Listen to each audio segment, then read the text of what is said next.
Tunaingia vijijini, mijini na hata jijini kukuletea taarifa mchana kutwa. Usiku tunaketi kitako, tunadadavua tukichanganua taarifa na makala muhimu yanayokuhusu wewe na familia yako. Ungana na Bernard Ngozi kwenye Open Forum Political Show kuanzia saa 4 usiku hadi dakika zake kila siku ya wiki kwenye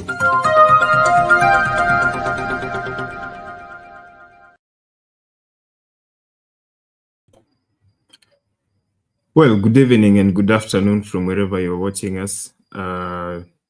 Welcome to Sound Candid Talk, Open Forum Political Show, the show that brings you an analysis of our politics, those that affect you as a citizen of Kenya or not. Welcome to Sound Candid Talk. It's 12:40 a.m. in the morning here in Nairobi.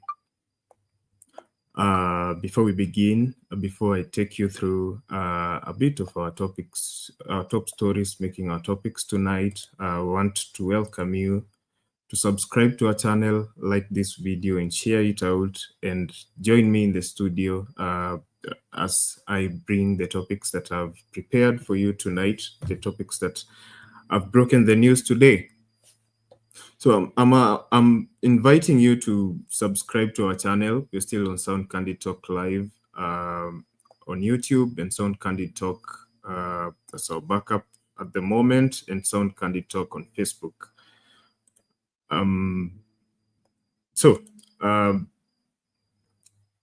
The Trump effect has begun to take effect in began to sweep across Africa, and especially in Kenya. NGOs, organizations, hospitals, health sector associations funded by the United States Agency for International Development, which is the USAID in short, are beginning to wrap up their operations, even as Trump and the Trump administration closes their foreign aid to African nations and the world in general. And we are seeing an outcry of employees and beneficiaries of the aid that has sustained programs across Africa and humanitarian programs across the world. We are seeing NGO operations begin to close up, and recently he has ordered the UN to close the Kenya-Led Haiti Mission. We are going also to take a look at that. And Ruto continues to tour the country. Currently, he's touring the northeastern region. Today, we've seen him in Wajir County, and he's taken with him a lot of goodies. On top of what he's taken to Wajir, he's lifted ethnic profiling of border communities, which are mostly Somalis on the border counties, that is Wajir, Garissa, Mandera, who for long have been going through scrutiny before they are issued identification cards, which is the certification for being a citizen of Kenya. And he was there today, and he passed that law. Actually, he read a very official statement that border communities will no longer go through that scrutiny that they've been subjected to in the past before they are issued with official documents to show that they are Kenyan. We're going to take a look at that. So those are top stories making our topics today. And before we get into that, we're going to begin with the USAID issue and the Haiti mission. But before we begin, the story that forms our poll question tonight is asking you on our poll question on Sound Candid Talk Live. Only have that on one channel. I couldn't quite get to set it up on Sound Candid Talk. So my poll question is on the Sound Candid Talk Live channel. I'm asking you, do you think Ruto's decision will bring positive change to Kenya's border communities? Do you think Ruto's decision will bring positive change to Kenya's border communities? So far, I have 10 votes. I opened that poll question about 43 minutes ago. I have 10 votes so far. 20% of you say yes, it will bring positive change. 80% of you say no. I'm welcoming you into the studio to come and tell me why you think so. Do you think it will promote inclusivity and fairness as it has been marketed by President Ruto and his entourage? Or do you think it's just a political move without real impact? What do you think? Tell me in the comment section, engage with me in the comment section. Welcome into the studio. I've sent out the link. Welcome into the studio and tell me what you think. Before I welcome my panelists in studio with me tonight, I already have some panelists in studio tonight. I just want to recognize some of you who have been here in the comment section. Before I even began, I had Dair Abdi saying hi, Bernard, and everyone. Bernard is not with us tonight. I'll be taking you through the show tonight. But hi, Dair Abdi. Everyone is okay here. As usual, I have Tunei Mohamud. Tunei Mohamud, how are you? Tunei Mohamud says, just reminding you as usual to like the video, share, subscribe, and join the show. William Wadilo says, hi, Bernard and all. Hi to you too, William Wadilo. And yes, hi to Tunei Mohamud. So before I bring in my panelists tonight, I just want to play some bites so that I may bring in our topics for tonight and bring you up to speed for those of you who have not seen what has transpired today. So let's take a look at this. Thanks for that, Laura. Now, in other news, nearly 40,000 Kenyans whose jobs are supported by the U.S. government aid are staring at possible job losses following the U.S. government's move to shut down overseas missions and merge USAID with the State Department. Now, in Kenya, the most affected are healthcare workers of different cadres.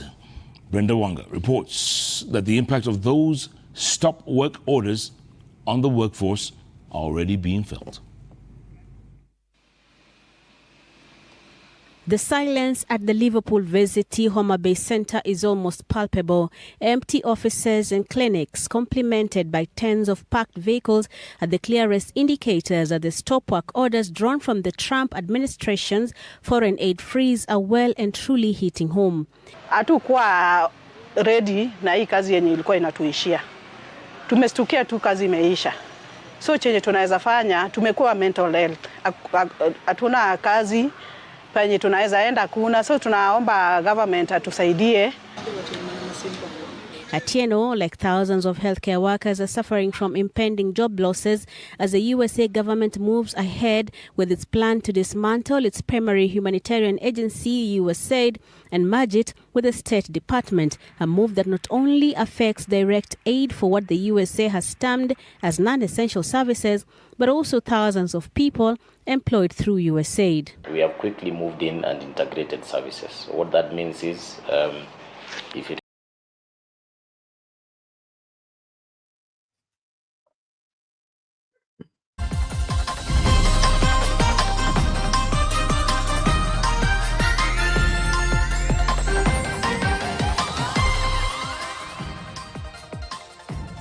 Thank you for joining us. Maresha Owiti is on sign language, and my name is Anki Doris Ombat.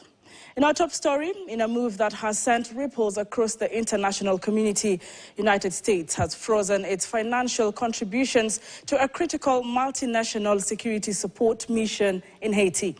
This decision, which holds $13.3 million in pending aid, has cast a shadow of uncertainty over global peace efforts.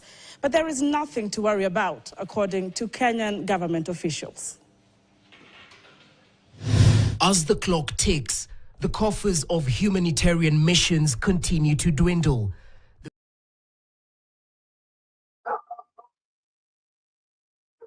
Well, sorry for that. I think that video has broken a little, but I'll try get it in full as we continue rolling the show. But with me in studio, so those are top stories tonight. On the USAID, on just the actions that Trump is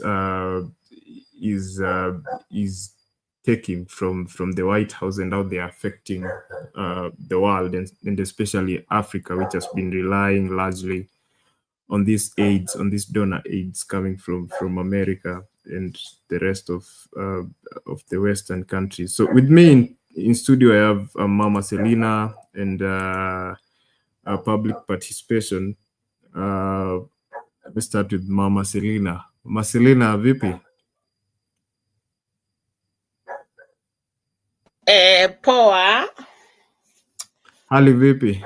Tuko salama, mambo ni mangumu. Pia si tuko wazima. Yeah, change, unajua, they always say change is good as bad. Unatamani. Unatamani kitu ikikuja inakuaffect. Yes, tulikuwa tunasema tunataka Trump saidie tutadili na Kasongo. Yeah, yote ni sawa. Atupangwingwi na hata Amerika tukasema atupangwingwi. Now we are, unajua, sasa everybody is crying. Wale walipiga kura, wale wakupiga kura, things are really hard. But well, hii mambo ya aid imekuwa kwa muda na amefunga. Na si hiyo peke yake, hata amechokosa China, amekusa wabi. There is a lot of things going on in this country that atujui mwisho yake itakuwa aje. But for our people, unajua anasema hii watu 50, almost 100 years, you have never done anything. Hata amwezi tengeneza aspirin. So, it's a laugh of a talk. Na wale watu wanafanya kazi huku, wale experts, mostly ni watu yetu, don't forget, from Asia, from Africa. Hawa ndio wenye wanafanya kazi mingi sana. But again to that, our division, ukiona mambo ya msaada, I'm really worried about the people wale walikuwa natumia hiyo madawa. Kuna dawa za malaria, kuna hizo mingi yenye ameikata. But we want to say, was it only coming from US? Ama kuna other alternative? Is there any other countries wanatengeneza hizo madawa? Hiyo ni moja. Umeongea mambo ya Kasongo akiwa Wachir, and Douglas jana, kwa urefu siku kwa karibu, lakini nilipata kusikiza. Na tukaona as part of Western, as the young man from Western, tuliona topic yana ilikuwa kubwa sana ya Western. Ya kwamba we are still saying it has been 2 communities, the Kalenjin and Kikuyus. Now they are begging for lawyers to have 2 communities with the numbers. Where will be the rest of Kenyans? And apart from that, if you want a unity of lawyers, it could be included plus Musalia, plus Papa Waroma, plus Hatwali, plus Obaranya. But if somebody comes and say change of lawyers will be Malala, Wamalwa, and Natembea, is that real unity, or you know, I don't want to dwell in that because it is not a topic of today. But when a leader come in the radio, and I see young men and young people are trying to say, yes, we need that change, and some people are even supporting them, Now, if you want to talk the whole show, you are talking about lawyers. You want them to come together. You want them to support you. You are big brother. So if the lawyers can come together, can the mountain let them up the president? Or they want to tell them come and then we sit down, we give you. So I feel like, for real, if that is what Kenyans are doing, Kasongo will come back. Because you cannot just say Kasongo is trying to incite Kenyans against one tribe, and you are the one now telling Luyas to join up with Kikuyus, and then Watapatia. You know, you have to recognize the Luyas already have their leaders, even though they are in government or they are not in government. If you want a unity of a community, he was asked about Uhuru, akasema Uhuru ameretire na hakuna mtu atakusa Uhuru because Uhuru was their leader. Somebody asked about Kibaki. He said Kibaki, okay, so why is your own are good and others are not good? If Mutu Owori, yes, he was there. Wamalwa Kijana was the vice president. We agree on all that. Again, Mudavadi was also the vice president in a government of wherever it was. So if we need young people or we need unity of Kenyans, I would have agreed, Douglas, if you say we need parties, but if you say you really need a community, in 100 words, 80 of them, you are talking about lawyers. You have been taken by right. You need to come and work with Kikuyus. You speak Pandus.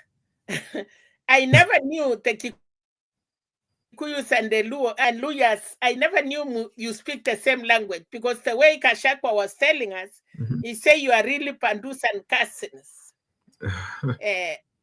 You taeri the same. You know, a lot of nonsense. But for me, Douglas, if it is the young people that you have been telling us, we don't need Ukabila, we want to fuel a country. So what is these two communities, the majority? They say they have numbers. And yes, the Luyas are number 2 or number 3 in our country. How about the people that they have a good person who can be the president, but he has minority? How about in my community, I only 1 million or 500, but I can be a good CEO? Can I not be elected because I come from a small community?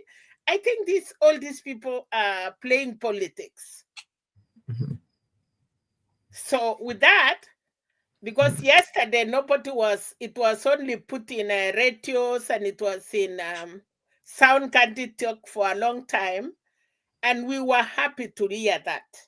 It was so good for people to know what are the people thinking. As long as Kasongo is not good, as long as Kasongo had done that and that. And now with Northeastern, in Western, we have Tesos in Uganda and we have in Kenya. We have the Karamochongs, the Turkanas in Uganda, and we have it in Kenya. We have the Maasais in Tanzania, and we have the Maasais in Kenya. Okay, I don't know the protocol of these other communities. If you are a Teso from Kenya, are you going through screwed, like kama unataka kipande ukiwa Muteso? Is there any qualification that unaweza kwenda kwa chief ndio ujulikane unatoka hapi ndio upate kipande? Ama it was only Somalis? They have brothers in the other side and they have brothers in this side. So for Ruto to go and give them kipandes, I think they have been suffering for a long time. And remember, the people are saying there will be around 3 million or 4 million coming to Kenya to vote. So I don't know if he's doing that because of kura ama ni genuine, the young people need voter cards. Wanataka ID ama wanataka kutumia kwa kupiga kura. Those are the things we need to talk about. But development, I would say there are some communities wako nyuma, especially kama si devolution, Turkana, Northeastern, kuna sehemu hata hawakujua wako Kenya. So for me, if they will be there doing development, yes, but hii kitu ya sasa hii ingine inakuja, I'm advising you, the young men and the young women, don't buy ideas of this, everybody that he has been in the government. Mtu yote anakuja anataka kabila yake ndio aungane na kabila ingine majority ndio waongoze Kenya. Itakuwa tofauti gani na hii ya Kasongo? Wacha niwachie public participation, but I think yesterday, I hope because ni nyinyi muliweka, I think you hear a lot. I'll wait for Pena to come and tell us, because we need to like, don't incite communities. You want the lawyers, pecking lawyers, like what? Why today? Kwa nini Waluya na Wakikuyu washikane? Why not Kenya? And lawyers, Western inaishi kabila mingi na wale watu wako Western. Are they Luyas? They are Kenyans. So ukitaka Waluya peke yake na Wakikuyu peke yake na wale watu wameishi Western, watafanya nini? Thank you. I'm saying these words. Nasema yale mambo alisema. This is not Mama Selina. This is not people the way they like to say Mama Selina ni mukapila. I'm just touching some words ile nilisikia kiongozi akisema. Anaitwa Gachagua. Thank you, Mama Selina, for that introductory statement. I hope even as public participation comes in, she'll be able to help me tackle some of those questions. Sorry, there's a plane passing.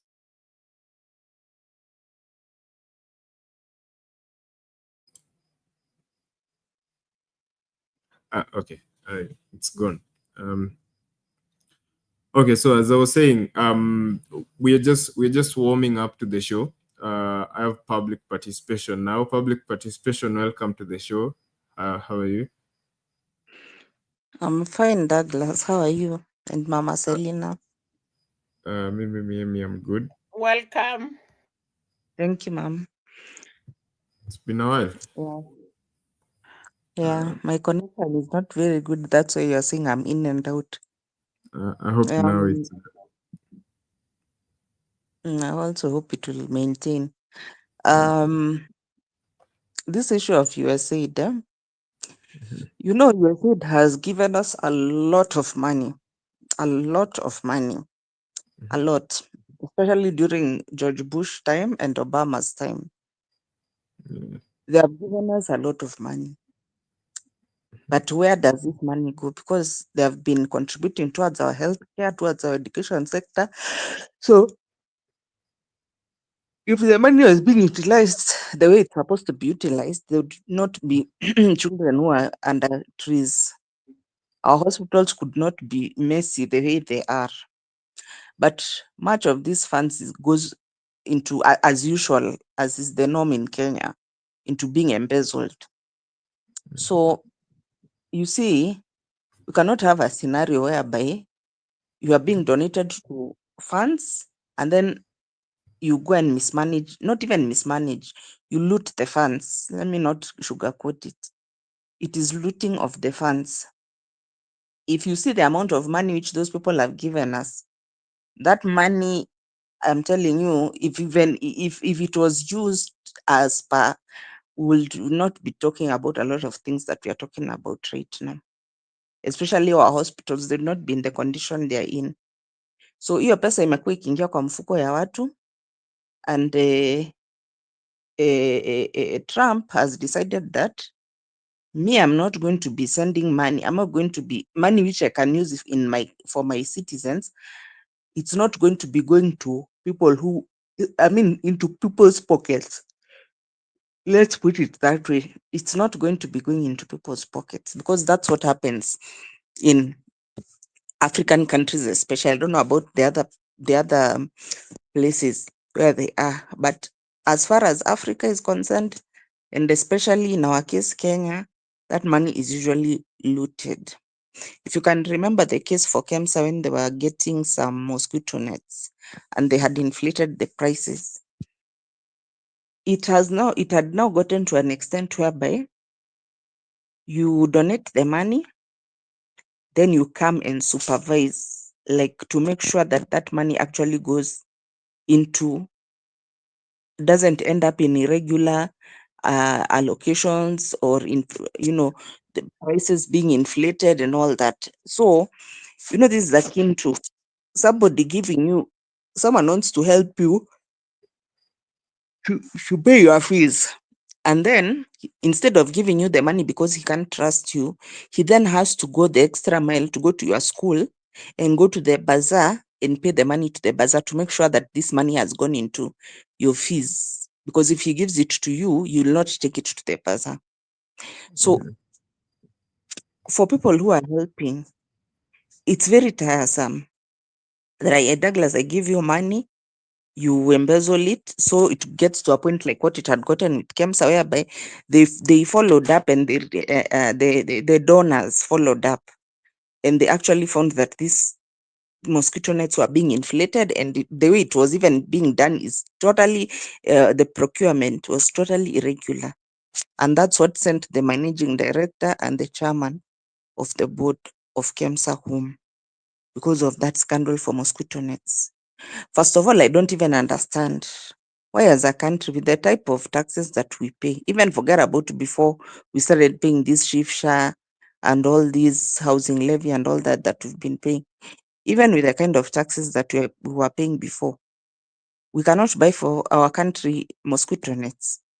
So this issue of aid has gotten to the point where, first of all, it's debilitating because it makes you to be dependent. Even things which you can do for yourself, you're like, you can't. So you're waiting for donations for ARV, you're waiting for donations for mosquito, for vaccine, name it. So, but the worst part is not even the fact of the dependency, but the misappropriation, the looting of those funds. So Trump has decided that I'm not going to be a babysitter. I'm not going to be giving money to people who even they cannot spend the money without misappropriating. So let me take this money and I return it back to my country. Let that money help my country, because even these people we've been helping, it's not like we have helped them. They are still having the same problems they had even when we were not donating. Their systems are still bad. Their health systems are bad. Their hospitals are bad. So what was the point of then keeping on giving them money? It's like throwing money in a bottomless pit. You throw money in an ocean or something, whereby it's nothing. It doesn't even do much as such. I mean, not even about much, but it doesn't, you can't actually see, if you go to our public hospitals especially, and you're told the kind of money which is donated towards that, you can even be shocked. It's a lot of money, especially during Obama time and George Bush time. We got a lot of money, but what do we have to show for it? Go to our hospitals. They are bad. They're in a bad state. Level 5, and the rest, they're in a bad state. So there's no point in Trump keeping on giving out the money, which is going nowhere, which is being eaten. So he better take that money and use it to his citizens. But I really support him. I'm very sad for everyone who has lost their job, because there are like 40,000 employees of USAID who've lost their jobs. But Trump has done the right thing according to his people. He's done right by Americans, because now that money is going to be withdrawn from people. Basically by that money, it was just going to some particular people's pockets. And that's why you said, like, Ministry of Health. If you remember when Motaikago was SES, some people are there, they are going to 80 years old. They don't want to leave the office. And you're supposed to retire when you're 60. Somebody is refusing. Even I think maybe even the salary is no longer coming, but because of the kind of money and wheeler dealing which happens there, somebody doesn't even want to retire from the office. It's like Motaikago is trying to force them to leave the office. Because these are cash cow. I'm 75. I don't want to leave the office because I can't leave this kind of money which is coming here. So Bush is just being practical and being real. That in the first place, these things which you're even donating to, you can afford. If your leaders are not corrupt, if your systems are not corrupt, if you don't misappropriate the funds, you yourself, you can generate the money, enough money for you to be able to afford these things. But in spite of you misappropriating the taxes that you get, and then me coming as a donor to help you, then after I have come in to help you, again, I have to start policing you, because I understand that it has gotten to a level whereby even ARVs, when they are donated, I understand that the donor has to send his own non-partisan people to go and make sure that the ARV is actually ending up in the hospital and that it's really being given to HIV patients. Otherwise, the ARVs will be embezzled. I don't know where they'll go to be sold, somewhere. But ARV was being monitored by the donor, that I have donated this amount of ARVs. I want to see the people who have taken these ARVs from the hospital free of charge. And if it's not for that follow-up, that either the funds would have gone down, even the ARVs would have been taken and they're sold elsewhere. That's the kind of a country that we are living. A very toxic country. It's very disturbing that, first of all, you misappropriate the taxes that you get, which are sufficient to be able to take care of your people. Then somebody comes to help you as a donor. Then on top of coming to help you with the money as a donor, again, they have to follow you up to make sure that the people who deserve, the people who really need this assistance are getting it. And if they don't follow you up, and even when you know they're following you up, like what happened in KEMSA, of course they knew. It's not the first procurement they had done, but they knew. And they still went ahead, by the way. They knew that these things are followed up, these mosquito nets, the donor is going to follow up to see how much it will cost and all that. And they still have the audacity to inflate the prices. So any sane person, when he looks at that kind of a scenario, he'll withdraw.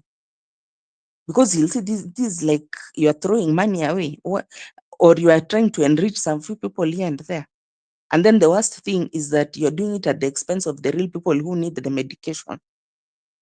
So I don't know what these guys are going to do, especially this issue of ARVs. And I understand also there's a vaccine which is called BCG, which also is very crucial. I don't know what they'll do to make up for the deficit, but I can squarely blame I can blame them. Let me put it that way, because if these funds were being utilized well, I believe Trump would not have pulled out. But he just saw this is just another cash cow for these corrupt people who are in the office. So he has decided to withdraw. Let's wait for a statement from the Ministry of Health, whether what they are going to do about it, because now they cannot say that now they are no longer giving free ARVs. They have to find how they are going to go around that issue. Thank you. Thank you, public participation, for that introductory statement. I will come back to you to just give you your thoughts again on the issue of Haiti.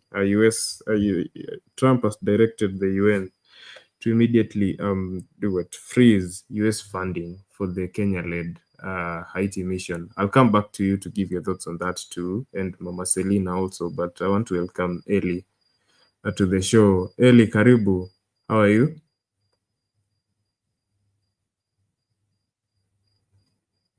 Eli. Habari yako? Nzuri sana. Jambo. Unanisikia? Yeah, tunakusikia. Public participation must be clocking in a lot of hours, you know. Because every time I come to the platform, she sounds like she's yawning.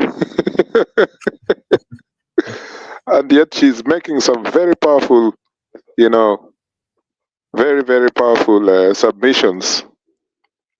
So if she's on shift work or something like that, fair play, you know. Tumpongeze kabisa. Yes, I think she can clarify on that. No. Si lazima afanye clarification, hapana, hiyo ni yake, lakini nilikuwa nataka kumpongeza hapo kidogo. Alafu mama wa taifa hapo, Mama Selina, mpole as usual, leo amekaa tu kimya. So Douglas, this thing about Donald Trump and pulling the plug on aid or whatever, the USAID company, I call it a company because the charity sector is an industry. A lot of those people, they come to Africa to certify what they want is to be part of the recruitment, international recruitment, in Africa, and they're in big jobs, even though they're in the charity sector or aid industry, and they're taking over jobs that most of the African people can do. The only thing they have is the financial power, because it's the United States of America, the USAID, and other such foundations like Ford. But what Trump has done, this is my opinion, I don't know the facts behind it, is because probably it's a rejection of the corruption that has happened to that money, because obviously it's the US taxpayer that funds that philanthropy that goes to different parts of the world. And so if his voters are subjecting him to that question, why are we paying this money? And then people like the last 5 regimes in Kenya have swindled the money. That money has actually come back to Europe or America, because these people, those powerful Kenyan political elites, they have those big investments around the world. You remember Nicholas Biwott? Openly, it was known that he had huge swaths of land and property in as far as Australia, and the Moi family in various parts of England. Most of the sectors, whether it's military, different government departments, and we always forget that the private sector is the one that facilitates corruption in Kenya, and they are never talked about. And I think that when these foreign embassies are doing their work in different countries, they have their intelligence department that they attend those parties, they go to those functions, conferences, like Smith Hempstone used to do Nyama Choma with people in Mathare and different places. They get the information from the ground. What is happening to this project or that project? And it's as easy as that, So this is how they return the information back to their mother country. And then you find that in the case of America, Donald Trump says enough is enough. This is how much Ruto has stolen from this particular project. Or even if Raila and Karua were going to be the next leaders of Kenya, that still would have happened, you know. So these people are saying that their money is being misused. It's as simple as that. But also, I have a friend in the NGO sector, and all they're doing is a feeding program in the informal sector or slums in Nairobi, and they're just feeding children who are going to those poor schools in the slums, and that money is coming from the US. Okay, and now these people, because I know you posed the question there, which people have been affected, but this particular NGO has been affected so much because they don't know where the money is going to come from for their projects, because America has decided to shut down this international, program. And so what they're saying from this person I was chatting with, and they say to me that there's this sense of entitlement by local NGO managers, whether it's a small NGO or a big NGO. You find that the people managing, the team leaders managing these NGOs, they have this sort of entitlement, and then that becomes part of the way now they start earning money ruthlessly apart from their normal wages or salaries in those NGOs. Because you find that most NGO personnel, they're driving powerful cars, and they have big businesses. Yet this is a philanthropic project that is supposed to positively influence what is happening on the ground. So I remember there's one time this Paul Kagame of Rwanda banned certain types of vehicles that he said there was no rationale for NGOs to pose as solving poverty as an issue, yet they were driving powerful vehicles around the rural areas. And I think that was a voluntary thing, but most NGOs had to heed that call. This was maybe 20 years ago. I don't know if it's still happening in Rwanda. But you can see that there are some pockets of resistance against this behavior by corrupt leaders or corrupt NGOs. So you see things like what is happening in Burkina Faso, where the president of that country has decided the history has to be, streamlined. We have to set this country back to where Thomas Sankara hoped things could happen in a certain way. So he has to, reboot the country, Burkina Faso. And that's why, for example, he has decided that all this money that was being used wastefully by government is now being used to improve the lives of people, investment, especially in the rural areas, agriculture and things like that.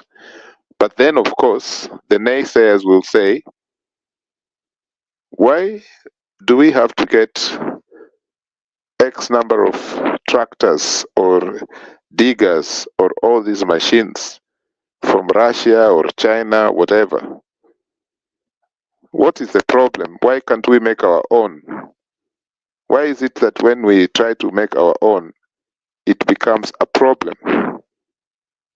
You see, this is the conundrum here, because the aid process will still continue because we're not even attempting to industrialize, especially after the Cold War, because when the Cold War apparently stopped in the early 90s, as you know yourself, that the markets then opened, and when the markets opened, the African markets opened, that meant that we could not compete with many countries, and all they could do is to dump their goods in Africa, and Africans could only buy second-hand things.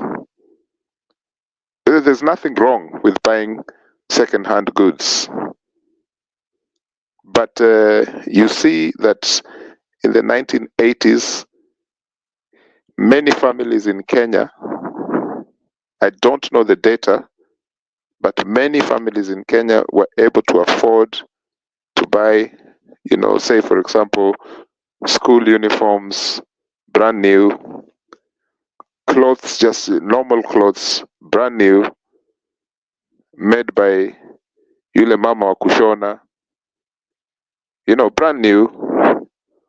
But now the second-hand, industry flooded our streets because the Europeans were dumping. But they were dumping for a reason.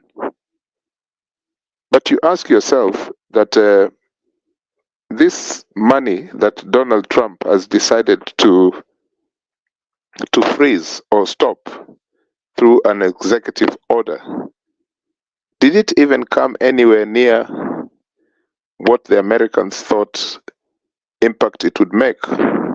Or were the Americans part of the problem? Because why were they there for that long? This is the thing. My cynicism is because I'm thinking this was just part of the American, global politics, because they pretend that they were there to sufficiently support what was already going on. Because even in Kenya, there are some people who are philanthropists, Kenyan people, and they do it. They don't shout about it, but they actually do something. Douglas, even in your village, I don't know where you're from, but even in your village or your district where you're from, you will find that there are some people in the locality who will organize things per week or per month, and they'll mobilize things to happen for the sake of those people who are maybe too poor. But these people, nobody will talk about them. These philanthropists, some of them will not even be involved in the corruption that we see when the international order or disorder of the Americans, the UK, and also so on and so forth pose as philanthropists. These people who help in slum places in Nairobi, not just Nairobi, Kisumu, all the big towns, they are there. I have an example of a friend of mine who is a deputy county commissioner. I think the last place he was posted was Wajir. He's from Kisii, Mr. Keraro. He left the UK and he just decided that all he's going to do is to use a piece of land that he had and build a homeless shelter for young people. And then when he did that, he mobilized some funds, but when he did that, the government got interested, and the politicians, and they took over running of the place. But this is a man who had his own personal, outlook of what he would like this place to be.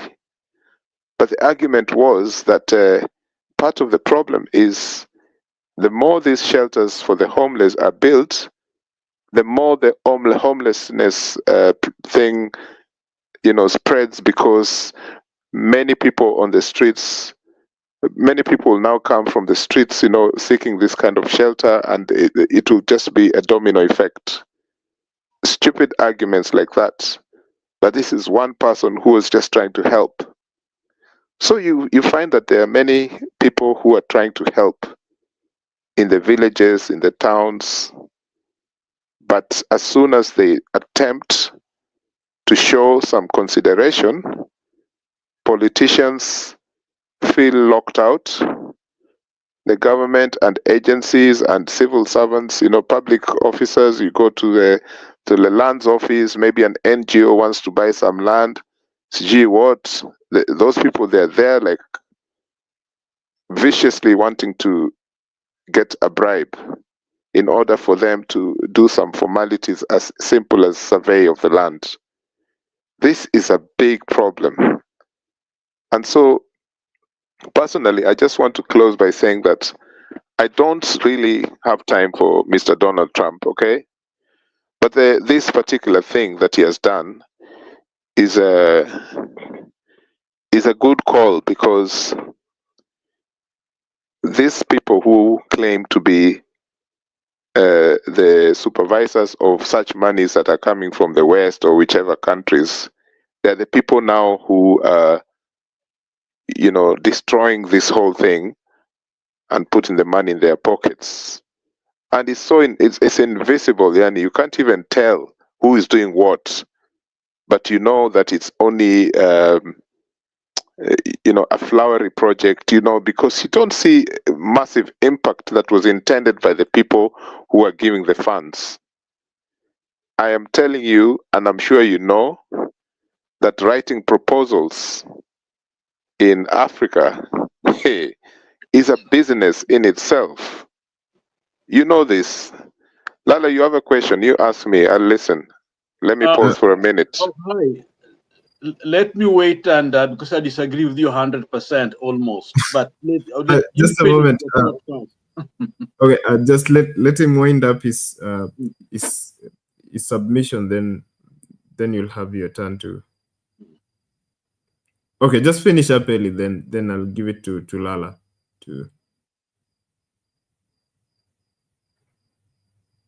Eli? I wanted to know what was his question? Is it long-winded or is just, he'll wait? Okay. Give me 2 minutes then. Give me 2 minutes to wrap up. Okay. So you also have the religious philanthropists, most of who are doing some good work.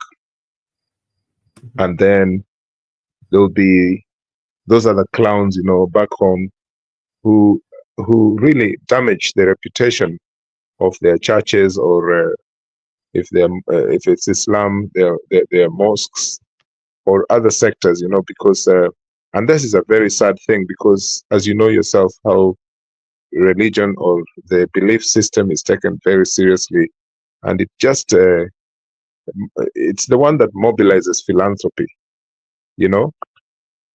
So you find that when Donald Trump, as the it actually sounds very petty, but that's what a president of the United States can do, to decide to lock out something that they've done for many, many years, but out of their international interests and also ideologically, because a Republican party is ideologically conservative. A Republican Party does not do liberal kind of liberal democracy or liberal a liberal enterprise where, okay, this is the problem, right? A Republican Party, right, does not want to interfere with the private sector. That's very true. But a Republican Party does not want to be involved in philanthropy as part of a government program, which, for example, the USAID was a massive departmental thing in the US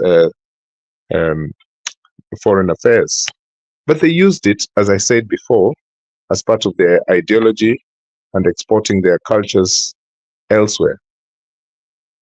And so when I see Donald Trump doing this, my last comment there is, it's not, I don't support him as as a person, but I can understand why he has done this. That's all I can say. And it has affected millions and millions of people across the world. From my understanding, I hear that around 150 countries have been affected by this executive order by Donald Trump. But this gives an opportunity for some countries who also want to, to export their international interests. Countries like Japan, they have their own NGO system. Sorry, they have their own foreign affairs thing that exports so-called development through philanthropy. The Scandinavian countries, they have things like Danida. Britain has its own. So this will give those countries an opportunity to enforce while America has exited the stage.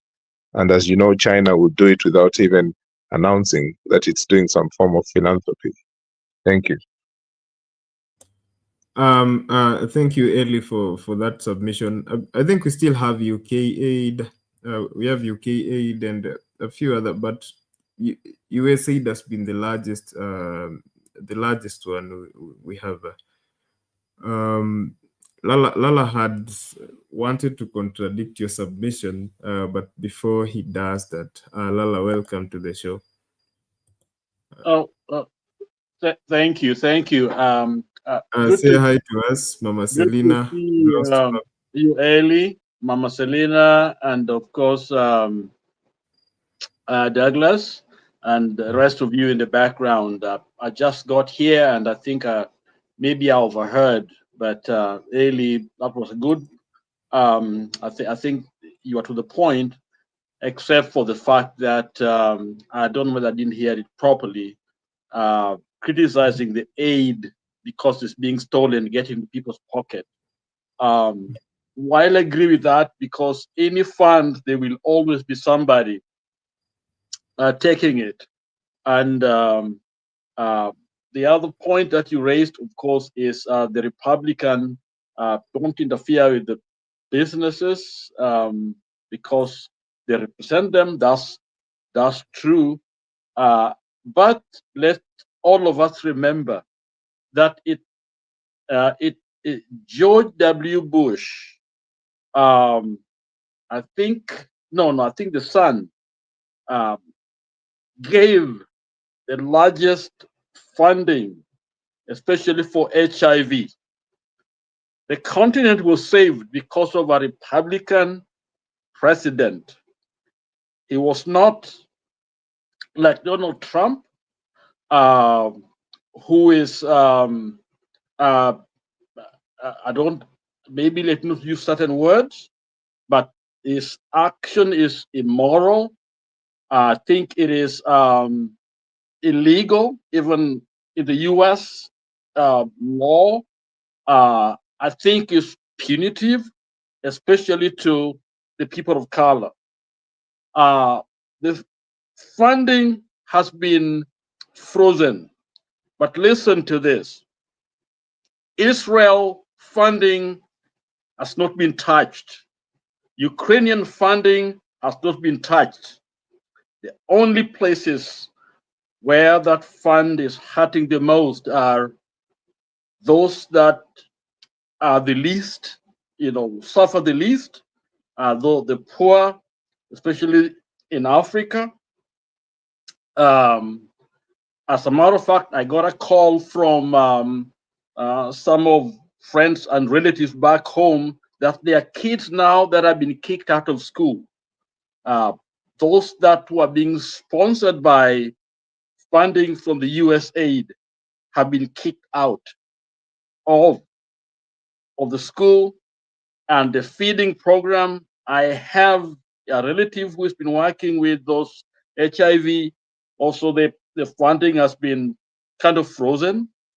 And so basically, this is to hurt Africans, the one they had referred to as ST, whole house, people. So this is, we should not see any good in this behavior of this man. Let me also say that there is really no charity here. America is not really giving us charity. I am one, but let's remember when we saw Goma, the pictures out of that war, the people that are coming out of those mines, you saw all those white, hundreds of them people.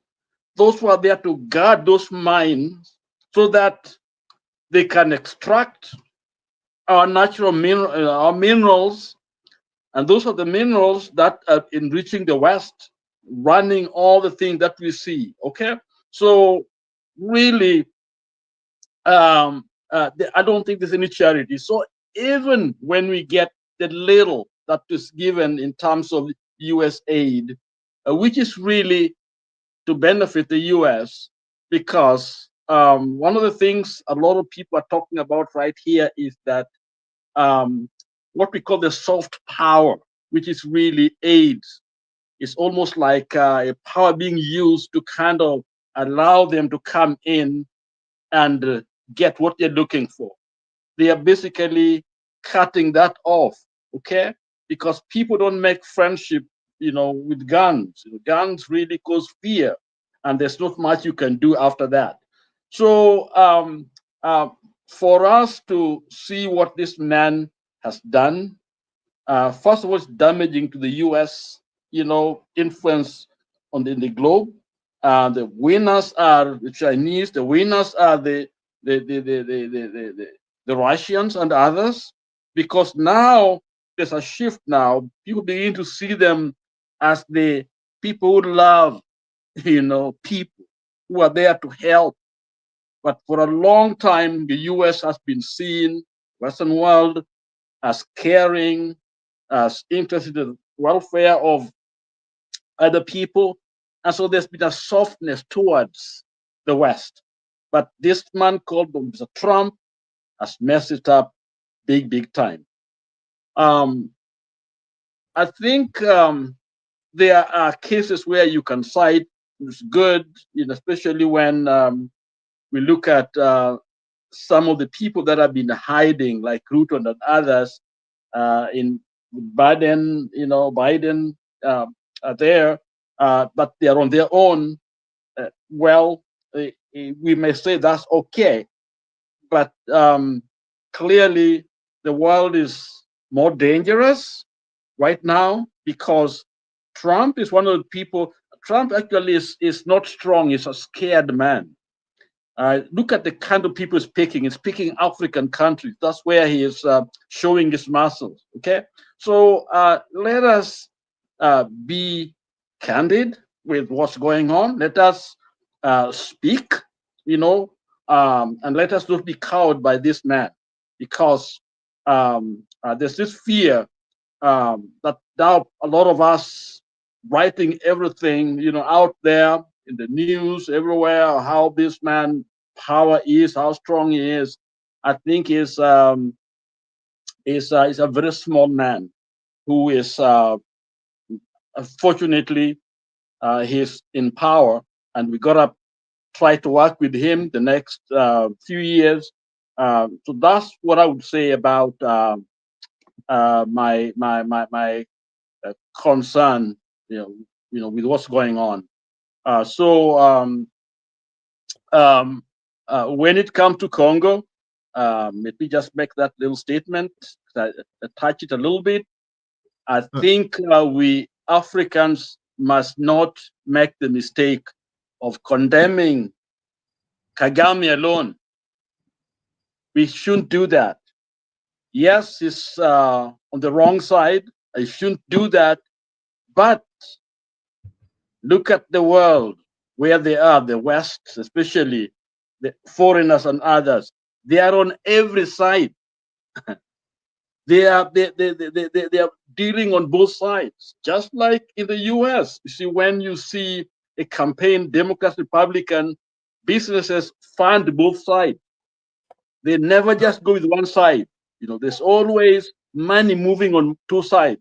And this is exactly what's going on in Africa, or on both sides. So let us make sure we get rid of these foreigners and let the elders sit and speak. Let Goma people, the people there and the central government and Rwanda and others sit and talk. That is how we're going to save our continent. But if we side with one, that one is coming with their own, people that are not representative of all of us, of us as African, that is. We end up actually selling our continent. And that has been going on over these years. And so when we have minerals or oil, it's become a curse because the money keeps flowing from outside, interference. We know we have been fighting it in Kenya. We are here because some people came in to interfere with our system. And why do we fall behind those guys and start condemning our fellow people without really studying what is really going on? Because if we do, then we'll see those hands. And you saw them when they are being flushed out. You saw those people coming out of the bushes, with those are mercenaries. And they are there to kill who? They don't kill white people. They're here to kill black people, okay? To kill your brothers and sisters. And they are paid. So they can be on either side. So let us be very clear around this time and let us tell those other voices to leave so that Africans can have their own resources. And there is enough for all of us. There's enough to take care of Africa from within Africa itself. And so that's my presentation. And sorry that came in and just jumped in. Back to you, Douglas. Oh, thank you, Lala. I think Eli, is that a question?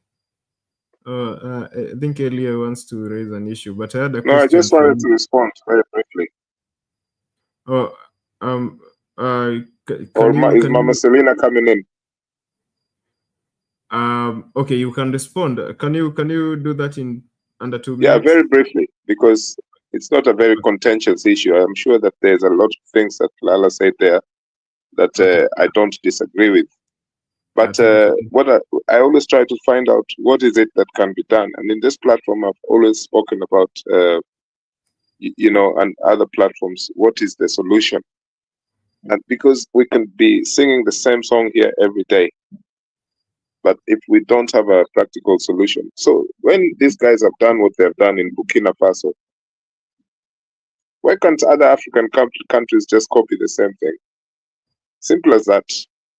So when people are talking about G2027 or other countries in the neighborhood speaking about, a strong solution that helps their own people, why can't we just find something that can work? Because it is simple. If that man in Burkina Faso decided one day that enough is enough, he kicked the French out. The French actually thought that they owned that country. Now, my second bit of advice to anyone listening to this, because we know that those government agents, they listen to these platforms where people are shouting loud or discreetly or even, being subtle about things. I want to say that for the longest time, if the judicial system was, had some form of integrity, and if parliament was not captured, in the case of Kenya, a good leader would say something like, let's give an amnesty to those people who have swindled billions from the coffers of the state by returning or surrendering. There's this assets recovery agency in Kenya, and they have actually retrieved or recovered a lot of wealth from people who abused power in Kenya. But me and you, we don't know what has happened to the assets that were recovered. So if there was like some form of integrity, Lala or Douglas or Mama, there is where we can this can be policed. And this goes to, there has to be a law. A law must have to be made about this, where the asset recovery agency has certain powers. There's a certain bank that is in charge of this loot. And then that loot is not, it's not a matter of a judge or some kind of commissioner or whatever who says this one would be used to build 10 schools.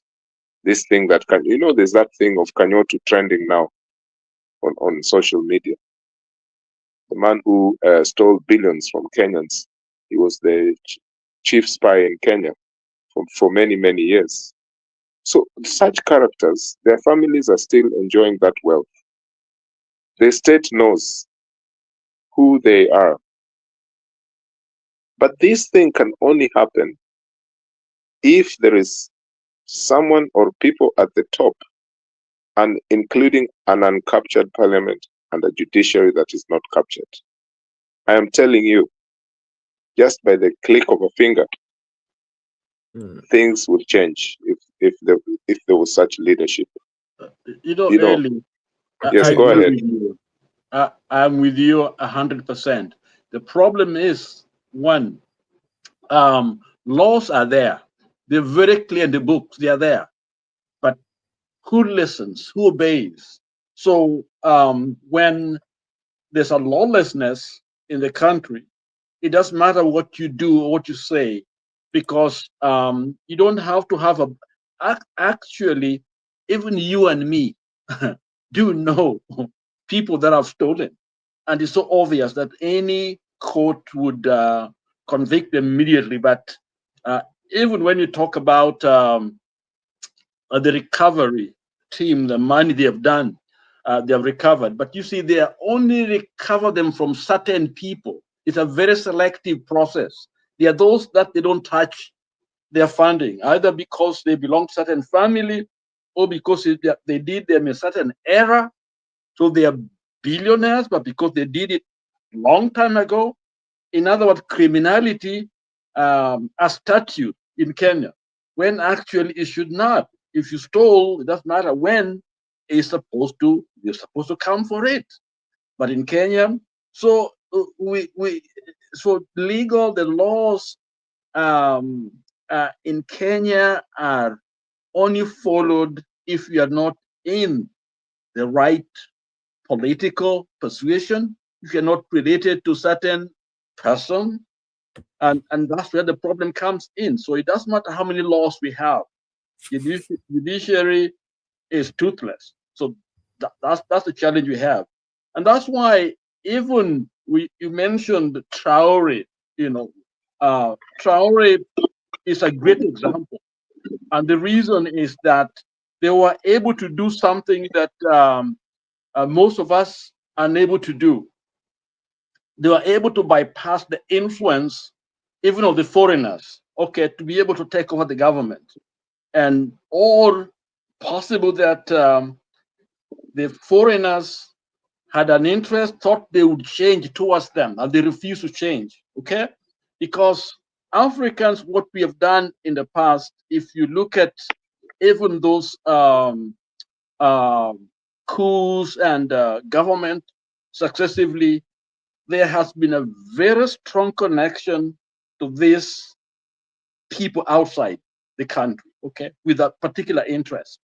And so if you don't toe the line, you are out, because all they need to do is to get to your opponent, finance them, support them, and you are out.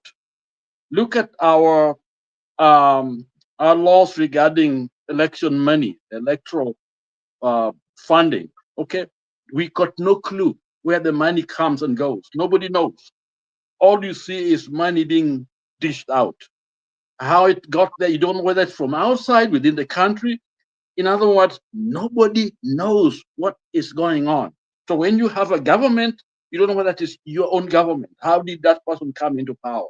So these are some of the challenges we have.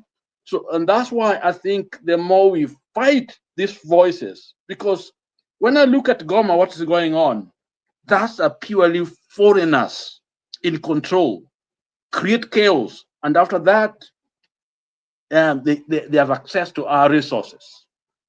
I'll mention one thing, then I'll stop. The M23, you know very well, helped Tshisekedi when they got to power. They are the ones that went and got the government. Okay, and there was an agreement that Uhuru has been part of this, that these people would be co-opted into the Congo military, or to join in, so that they don't have a problem. That was agreed on. Then what happened? I think the regional government decided to have a fund, that funding can help integrate this army into the Congolese military. Okay? Then you're stepping out. Then the Western world, it's part of it. I'll just finish my thought, and then I'll see the connection. Then the Western world, the US and others, agreed. They told Africans, we're gonna fund you. Kabila had put his contribution in that funding. I think other countries around were supposed to put the money there. But then they were now being told, don't have to worry about it. The Western world will help. And so when they agreed to take over the funding of integration of this group into the military, then Congo went and even took that money out, because you're waiting for the UN and others to come in. Up till today, they did not fulfill that promise. And what happened? Here are young people with guns, old people that have been fighting. Those were, part of Tshisekedi. Okay, so this is a purely internal, but you can see the hands of foreigners in there, and that's what I'm saying. Corruption and all these other things, tribalism, are fueled so that there's chaos enough so that people can come in and collect. Congo is the richest, in terms of resources on the planet Earth, and they will not leave. So here we are saying Kagame must go, but there are forces behind that we should also be actually looking at and saying they must go. You're not giving the solution. You saw those mercenaries, okay? And they were in hundreds, okay? They have been hired to come and fight. Fight for who? Those people are there purely to fight for the resources, but not for us as Africans. So as we are talking here, I think we have to think about who is benefiting, who are fueling these wars, or else your talk will be cheap here. Because I'm talking about that because you raised the issue of what should change. Okay, what should change is our attitude, our thinking, having understanding of what's really going on as we fight, or else we start fighting each other, killing each other. Uhuru, Ruto, and all these things. But yet there are other forces outside that want the place cleared. You see, the more they die, Congolese die, the better the prospect for these minerals that is needed. Okay. Thank you. Thank you, Lala. Before Ellie responds, Mama has been silent for a while, but I want to pose a question to all of you. So, Lala has been saying that the USAID has been important to Kenyans and Africans in general. But what has been, what has stood out for me on the internet these past few days is that most Africans have been saying, yes, Trump, you're doing the right thing. You should take away this thing. So my question to all of you, and I want to hear from all of you, is: don't you think that Trump is handing us, an opportunity to just, because we've been depending on this aid and we've been relying on them, and sort of our minds zimelala for so long? Don't you think that Trump is handing us a golden opportunity to decolonize our minds and look for the solutions that Ellie is asking for? What are the solutions? Okay, so I'll start with Mama when I come back, but I want to play a video just so that we can see the impact of the USAID being taken away has had so far. And we're going to see more of this, but I just want you to stir that up in your mind, and when you come back, you will give me your thoughts on that one. I hope you've gotten my question. Let's shift our focus now to the deepening agony of thousands of workers of organizations that have been hit hard by the stop work order by the US government, an order that has also left thousands of beneficiaries of critical programs funded by the US government in uncertainty. Many affected non-governmental organizations have been forced to send workers on compulsory unpaid leave, while others have opted to close shop entirely. And as Afin Achengoma reports, health stakeholders are emphasizing the need for domestic health financing to break the dependency on donor funding for critical programs. Shock and uncertainty has gripped the health sector as the realities of the U.S. funding freeze sinks. The stop work order signed by U.S. President Donald Trump on his first day back in office temporarily suspended all U.S. foreign assistance programs for 90 days, pending reviews to determine whether they are aligned with his policy goals. A directive that has left many local government and non-governmental organizations that run programs supported by the U.S. cash-strapped and struggling to stay afloat. Kisii County government, for instance, has suspended all U.S.-funded activities and sent over 500 workers home with the January 2025 salaries only. The letter by the county director of public health and sanitation directed the workers to hand over and wait for further guidance. Zile hospitali ambazo hawa wafanyikazi walikuwa wanafanya kazi, tumefanya mipango ya kuwatuma wafanyikazi wengine pale. Ndiyo sababu shughuli zote za kiafya sisiweze kuharibika kwa vyovyote pile. Homa Bay County government has also asked staff of the affected programs to hand over as they implement the order. In Kisumu County, HIV care and treatment services has been integrated with routine healthcare services in all level 2 and level 3 facilities. The county is phasing out standalone HIV comprehensive care centers. USAID has also announced that all workers under the Fahari ya Jamii project proceed on compulsory 3-month unpaid leave effective 1st of February 2025. The directive affects over 700 personnel operating under the program run through the University of Nairobi in Kajiado and Nairobi counties. The 4.2 billion shillings project, which was in its 4th year, was scheduled to end in May next year.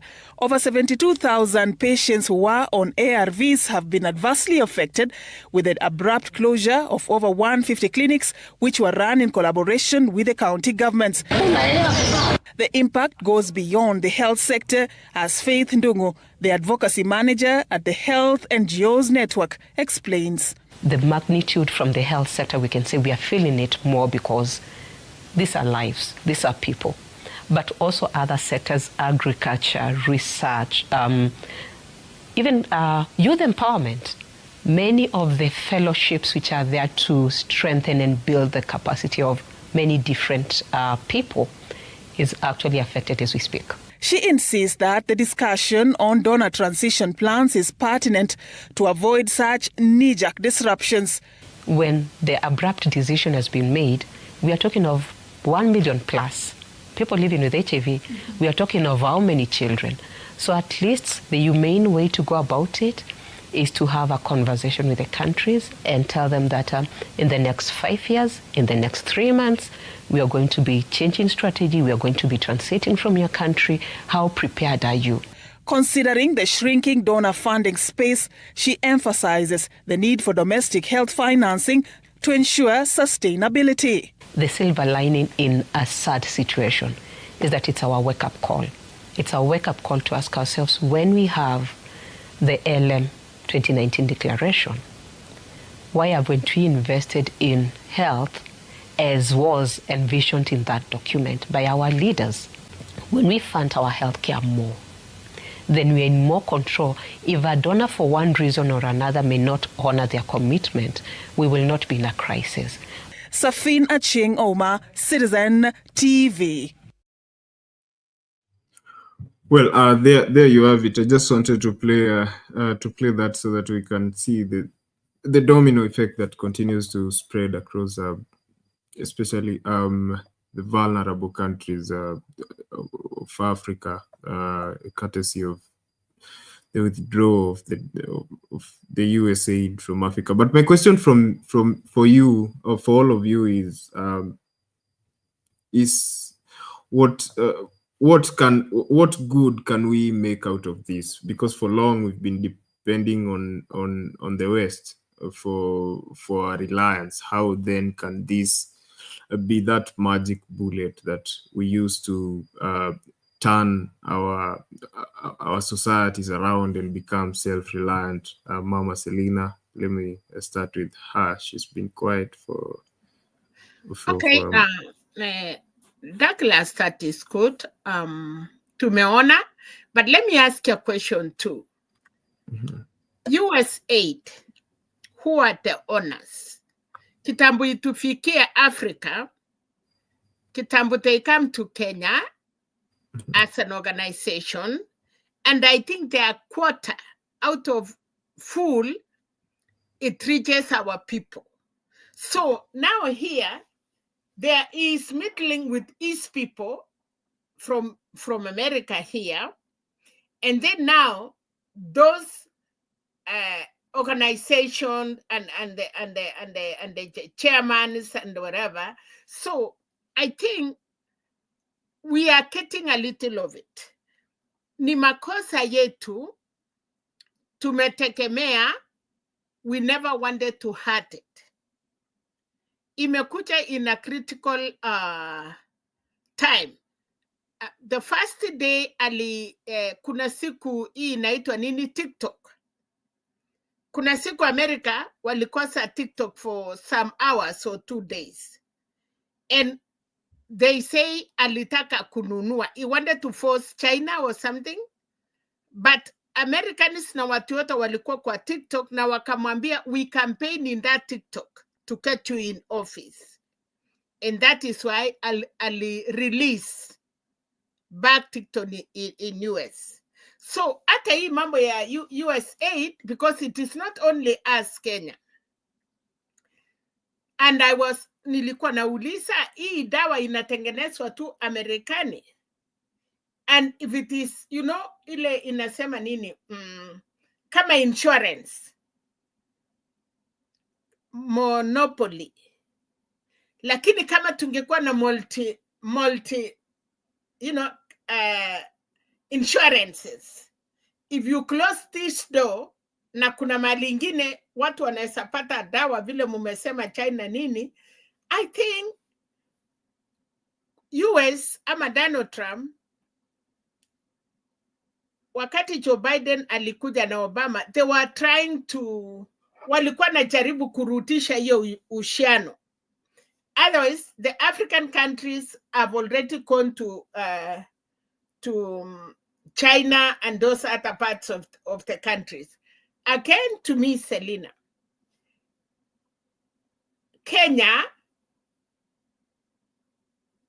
America ama Europe, wako na ofisi zao kubwa Kenya. They have even their military lala. They have even the Marines in Mombasa.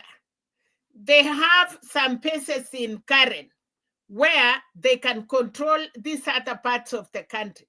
Now, if the Kenyan too, if you don't need us, how about if we work abata kama tuko maskini and we say, okay, go, and let us be. This man, aoni ile faida tuko nayo kwao. So if they are looking at Iraq, looking at these Muslim countries, and we kept them the face, because wawezi kumonitor from America, they had to be in somewhere like, and Kenya is the place. United Nations iko Kenya. All these other things are in Kenya.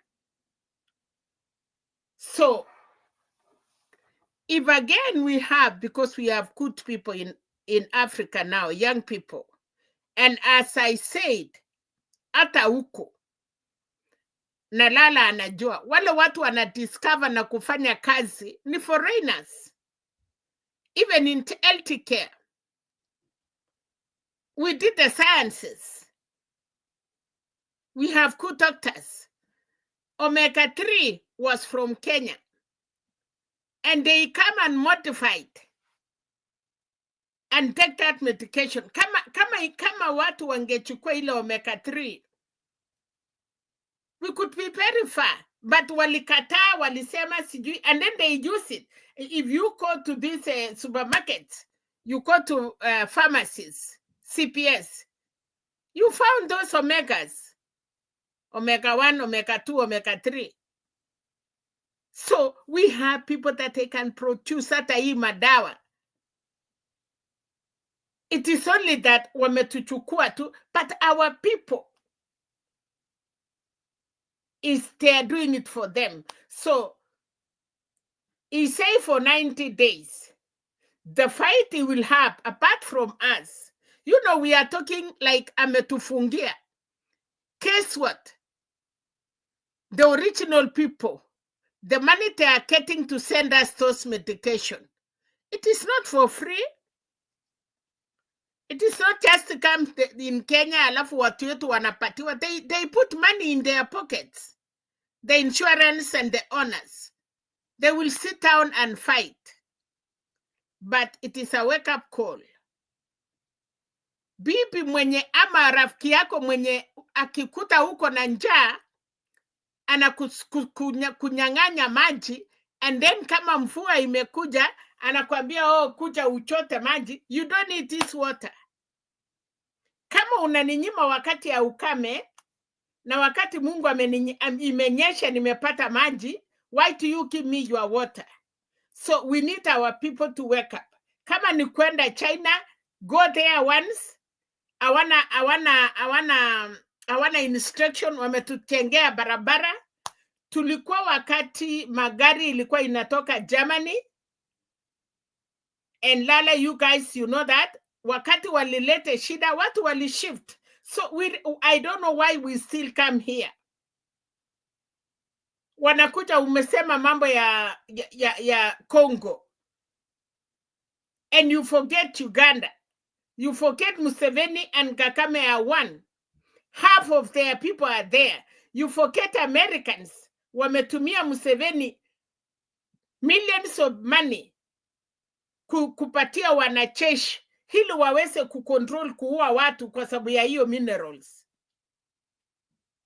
We have been here with Ugandans every time wanaenda State Department complaining, we want to know your money. I think it is, again, Lala, it is us Africans, we have woken them up. Because I know people go to State Department. They say, you give out this money. Why can you follow your money and know where your money is going? Why are you saying munapeana pesa kwa Africa? We don't see that money. There is that documentary ya Bobby Wine. Iliendea US na ikaenea Europe. Na wakaenda State Department. Now, you know these people for real, hawakuchua. It is us, wale tuko huku. We have worked them up. You go to, they are calling their representative. You call the member of House of Parliament, you call the Senate. They write emails to State Departments. They counterattack. Why are you giving this money? Where is that money? Follow your money. So now, it's like tumewafungua macho for real. And it is all Africa. When there is a meeting in United Nations, you see all these African countries coming to complain about their presidents and Songos and wherever. So it is real that, well, that money or your dawa, we get a quarter of it. The real money is for those people who are in those NGOs from here to those who are wamefuata mpaka Kenya, and then to those big people in Kenya that they are milking the money. if the medication was coming directly to Kenya, to poor people, to our hospitals, but hii tunanyang'anya ugali kwa mdomo ya simba. You will see that fight. Tano Tram is right. Let him stop everything. And then now we know somebody else will come. But again, when we get another, we get also these corrupt people. Wanaenda tena kutunyanyasa. Otherwise, I'm saying this, itakuwa vita kubwa sana kwa sababu wananchi wameumia. Uniambie hiyo watu wote wanaendesha hiyo ma NGO sio magari. Ile wamechenga. So it is not only us tunaumia, but me I'm saying badala ya kuhurumia ama kuomba, if we have another alternative, let's go for our alternatives. And then tulikuwa na Cambridge. Nafikiria ilikuwa hapo Kapete. What happened to our Cambridge? What happened with the research that we had that ilikuwa inatupatia mambo mazuri? Ukweli kama tunalilia net ya umbu, kama tunalilia malaria. And by the way, this medication ni dawa yetu ile ya miti, ile mamiti tumepanda nyumbani. Sahi America, Yoka and Lala, they are using now everything ya kutoka China. They are almost living medication. Watu wanaenda. So why can't we exercise iso? Sahi America ukiingia unaona Dr. Oz, nani, they are talking. Wanasema pharmacy wamekula watu, insurance wamekula watu. America you cannot survive. Wameweka watu yote, ukisaliwa tu kidogo unaanza kuwekea dawa. So we really, I sympathize with those people in Kenya wale wako wagonjwa, but let's try another way. Na hata dawa zetu za kienyeji inafanya kazi. It is our medicine. Ni dawa zetu wanalete, hizo ya Wamasai, hizo ya wasee ya nyumbani. Those are the medicine wanakuja. So let our Cambridge, the good doctors we have, the learned young people, do something. Douglas, let our people, the learned people, let us do something. Mufanye, mutafute, the country is it is your generation. Don't look at these old people. Start now thinking the way you say, it is a call-up. Yes, ametuamusha. So what is the research?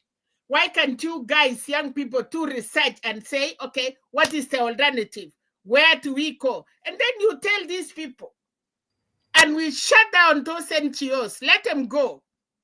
Na kama kuna kitu, US inafaitika kwa inchi yetu. We also close them. We close them. Kikiri, let them go. Ile wamekaa Karen, let them go. Uko Mombasa, let them go. Let them go to another country. And we see how they will do it. Thank you. Thank you, Mama Selina, for that. Okay, I thought I'd lost Ellie. Yes, so I wanted to start with Ellie. But, thank you, because I'm about to retire. But thank you, and I quite enjoyed Mama's presentation there. Yes. So I find it always difficult to I don't know how I can explain this, because the viciousness of the big powers, the countries that call themselves first world, that viciousness can only happen if our local leaders, if our presidents or prime ministers are weak people. And that's why you find that if you have a strong leader like Traore or Joseph Magufuli, these things can only go away.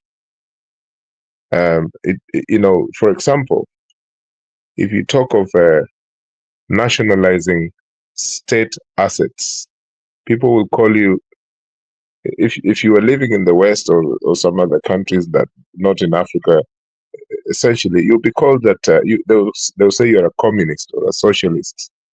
Me, I'd rather be called a socialist or a communist if we can nationalize our assets as a way of, supervising the economy. Because if those assets are nationalized, which means they're primarily state-owned, but there is a way they are supervised, so that, not in the way we do this in Kenya, but there are many countries that are still, even after the Cold War, they still nationalize their assets, right? And those assets, for example, many countries have a free transport system because their railways or their bus companies are state-owned, and whichever profit they make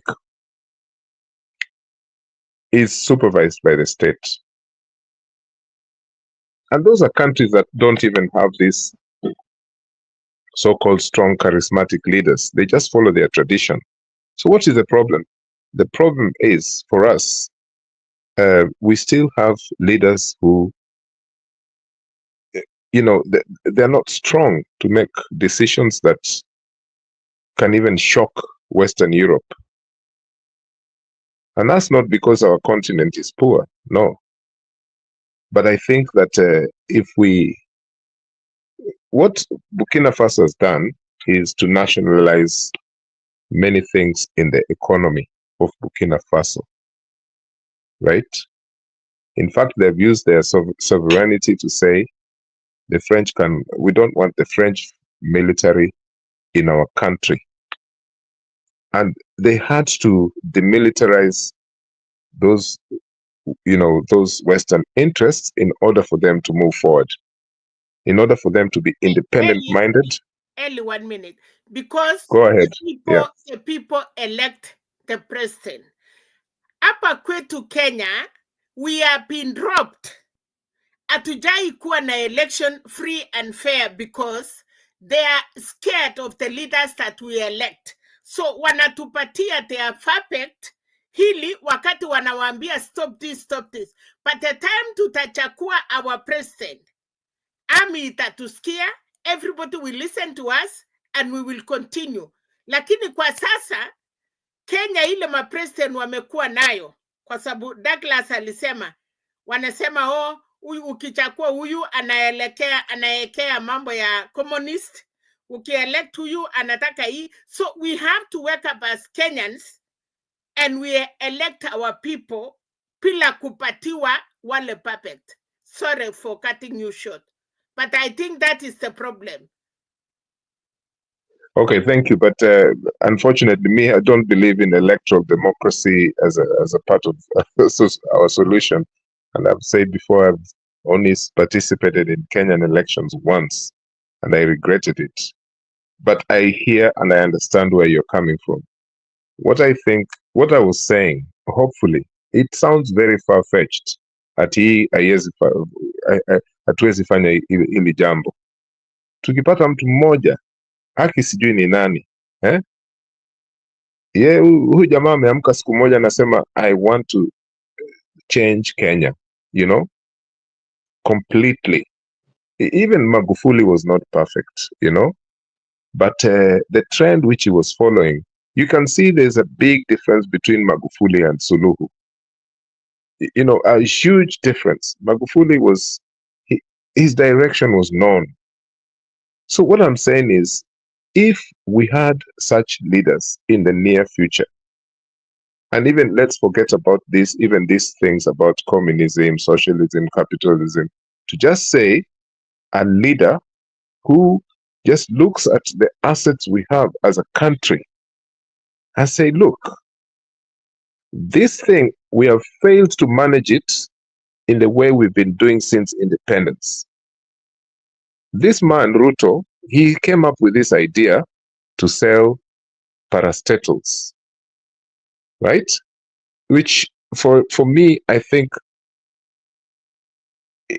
I would have done the same thing, but not in the way they've done it, because for him, it is something where some people are going to get huge benefits out of this,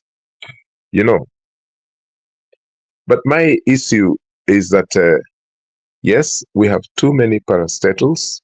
We have too many agencies that don't make sense, right? But that is not the only solution. The big problem we know, but we're always afraid to touch and change those big problems. And a conversation such as this is not a stupid conversation, because it's influencing people who, we don't know who is listening to this or who is watching this. They can think, oh, these guys are talking something that makes sense. It may sound stupid and utopian, but what I am saying is being tried in other African countries. They're trying it, because they're tired of this thing called electoral democracy, which does not make sense. How can you so-called win an election? You said you won in 2022. And as soon as you said you won, you started now campaigning. I had this man, I listened to a clip by Mr. Ruto today. And, I was thinking, this guy, is he actually normal in the head? All he was talking about is 2027, But the problem is our people. They go to these meetings, they're given G2, 300 shillings, they attend. And they will be part of the rigging, because that will be part of the problem. But in terms of what I was going to say, in terms of the Western powers like the United States freezing these funds through USAID, that money is only a percentage of what was serving Kenyans. It is huge, but it's not something that Kenyans can cry and say, oh, we're going to suffer. We can make partnerships with other countries, all right? I know that Mama Selina there, Mama mentioned about America and its superpowerness, sijui hao ndio wanatengeneza madawa and they have that monopoly. Actually, India is the country that is the hub for, mass production of medicine. India, more than any other country in the world. So all these global corporates in the pharmaceutical industry do their thing in India, including those ARVs that we are talking about, and malaria medications and so on, and also those medications that are not the original brand. It's all happening in India, okay? So the generic ones that people say, I'm going to buy a generic thing, I'm not going to buy the real, but it's going to serve me the same way. What I'm saying is this: if our countries make partnerships, new partnerships, that can also be a solution. We started this thing with China. It went right and it went wrong, because we know what happened after SGR. It started well. China also has its interests. Nobody comes in without interests. But now we've learned our lesson. If we form new partnerships without making moral statements, we know that China does bad things, but that's not our problem. That's China's problem.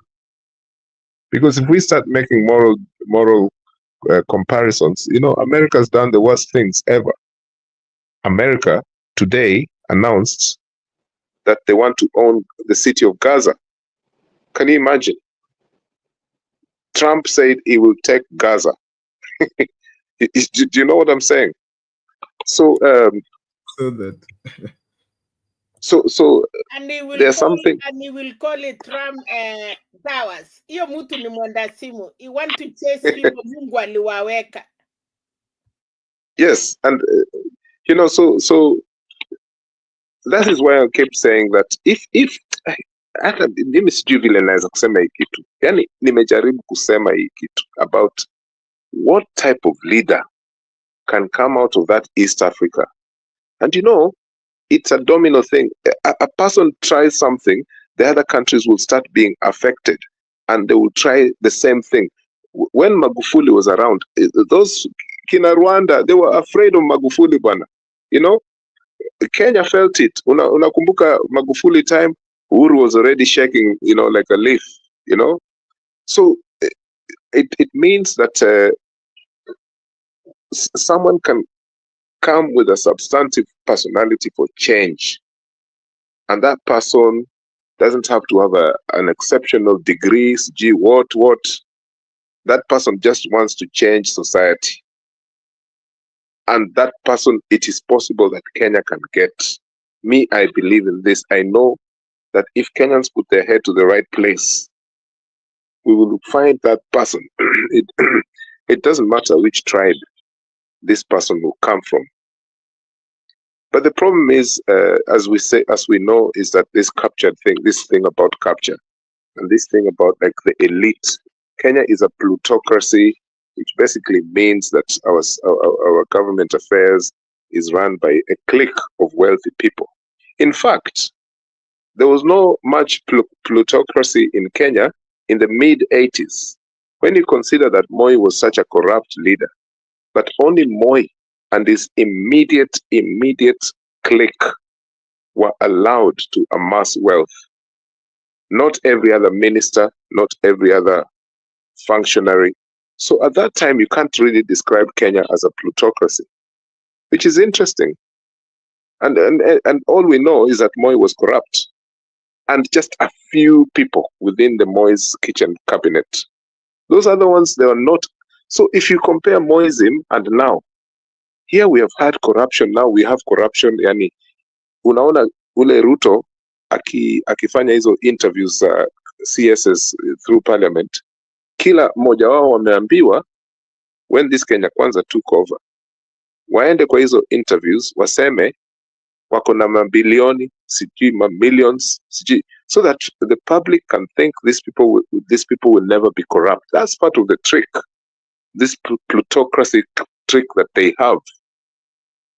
And the same thing was happening in Uhuru's government and Kibaki's government. You remember Kina Chris Murungaru, Kina Mwiraria, those people were, the wealth, even at Kibaki's time, of the plutocrats was terrible.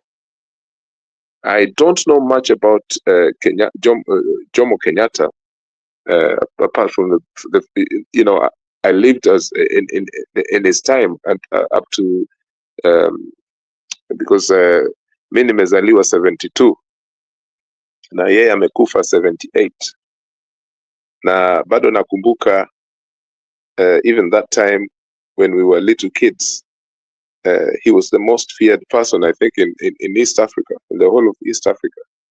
But there was a clique that ran the country, some plutocrats. There were not as many as the plutocrats in Ruto and Kenyatta II government, and also Mwai Kibaki. These kind of people, if we just had a system where we can say enough is enough, because they're not going to go to jail. It's not going to happen. But that system where I say that we can say, hapa tutawaonea huruma, lakini murudishe pesa. If they work it out, they say, some strong leader says, hey, huyu hata akikataa kutupatia hii tunachukua by force. Tunaichukua. Wewe unawezaje kuwa na plot kutoka sijui wapi mpaka, yani kwani wewe ni nani? Do you know this thing? Kenyans are just afraid of saying it openly because they think there are consequences, because the plutocrats own the country. Old money and new money. And we know who the new money people are and the old money people are. You remember when Uhuru Kenyatta was finance minister in 2009, around 2010, then he said that he wants to introduce 1800 cc engine cars. He brought the Volkswagen Passat. He was being told that there are companies that can make, if this is what you want to do, you want to reverse the expenses that, the fuel guzzlers, now you want to bring a car like Volkswagen Passat, then do competitive tendering. What did they do? They went to Volkswagen wakawapatia billions, nearly 4 million. Other companies were saying 1.4 million, 1.2, what? They bought 120 vehicles, right? As a pilot scheme. To drive ministers and permanent secretaries. And Uru's company was involved in this. So, these plutocrats, they laugh at Kenyans, and they're still there. They work together. That's why when you think Sijiki kina Uhuru, kina Ruto, Raila, their enemies, nonsense. Those people are within the same framework. It is the fear that Kenyans have. What if, for example, in the Gen Z revolution last year, what if, you remember those people, they couldn't even come out of their homes. They were afraid to drive their SUV vehicles, Things were just going to happen. And if that momentum had been maintained, and clearly a strong leader, not a brutal leader, a transformative government, something like a government of national unity, something like that. I am telling you, someone as strong as Magufuli or Traore, things would have changed. It's sweet words, it sounds like that, but at the moment, we don't have a leader who can shake the system. We don't have this person. We will go to 2027 in the same fashion. I am sorry to say, those are my fears, okay? Now, this issue of Congo, just for 1 minute, I already spoke about it when Kelly was here, Pastor Kelly was here the other day. The issue of Congo, I still believe that all the actors involved in the issue of Congo, all those countries that are involved, they can sit down, Kina Kagame, Tshisekedi, the guy from South Africa, all these rebel groups, Kina Museveni pia, Kenya has a stake there. These people should sit there seriously, right? But also, wananchi wa kawaida, because that's not happening. Wakongo, Wakongoman, Rwanda, sijui what? Wakae. Do you remember when the Somalis used to come to 680? In fact, they had their own parliament in 680 Hotel in Nairobi. Was it the Somalis or the Sudanese, South Sudan? About 15 years ago, before the peace process. Both of them, you got, yes. Sudan. Yeah, both countries. Yeah, both countries. Yes. And I remember one of those two countries certainly had their parliament at 680 Hotel. These people were enemies, yani ile mbaya sana. And they brought their ordinary people there in the sessions. Me, I don't see why the East African community is a toothless dog. Because when you hear sanctions, you always think of the West. Doing too much. Let others step in, because go ahead, finish. I don't know why whenever Eli is speaking, people say Eli is speaking too much. Maybe I'm maybe you're not getting my gist and you want me to exit the platform now. But to me, I'm not speaking too much because I can see the clock here. I'm not speaking too much. In fact, I haven't even started. But the chair has allowed me to speak. So if you want me to speak for an extra minute, I'll do it. Just 1 minute. Okay. So anyway, wind up your thought. yeah. So I'm winding up there.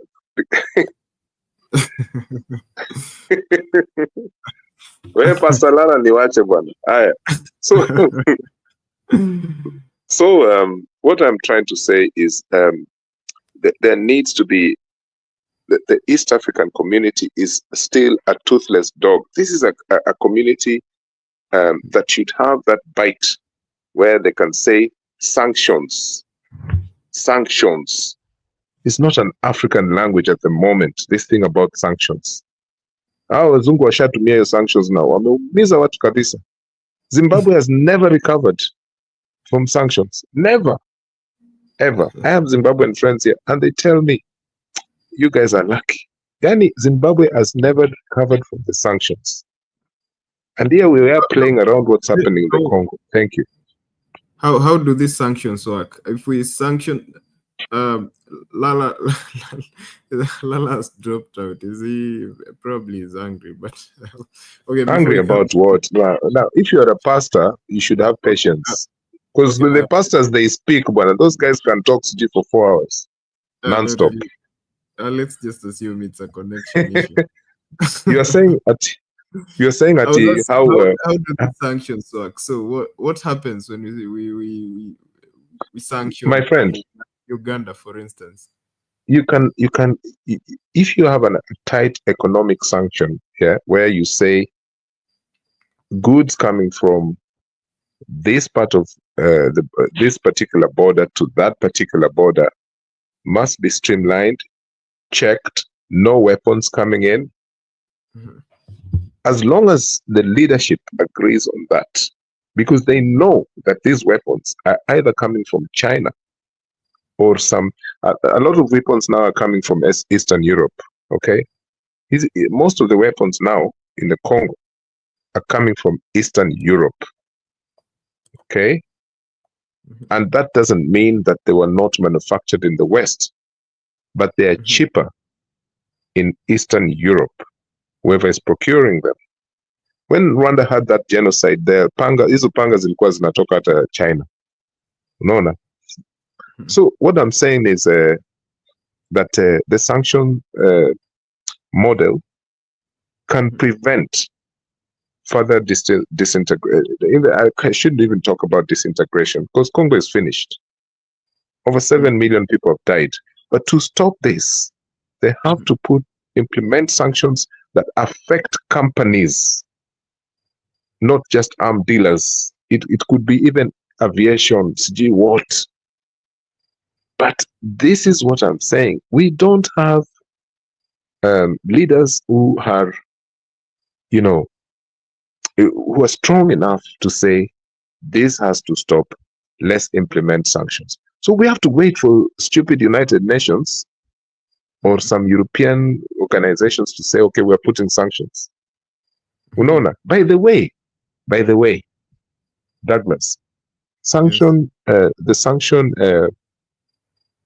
model can be used by a country against another country, as the US uses sanction against other countries. So we don't have to wait for East African community to say ati tunaweka sanctions. We don't have to. But the problem is, who is the leader of Kenya? So that's why I was talking about strong leadership and things like that. Thank you. Okay, strong leadership is what will get us out of this mess. That sounds like a solution. Lala, Eli says, as a pastor, you need patience. Douglas, I think Eli, appreciate your contribution, but I think that was too long. Let's make it interactive. Okay. Yes. Okay. So let's stick to Pastor. You talk, Pastor Lala. You speak more than me. I can even count you now. I don't think. Eli, I have to side with Lala on this one. You've taken quite some time. Okay, let's do 5 minutes. Can we do that? Okay, I'll be very quick. Let's talk about USAID. USAID is a fund that is needed by those who need it the most. In other words, some of us may romanticize poverty. Intellectual world, we talk about poverty as a virtue, but those who are poor, those who are hungry, need something to eat that moment. And this USAID has been a very effective tool to help so many people. But always remember that each nation has their own interest.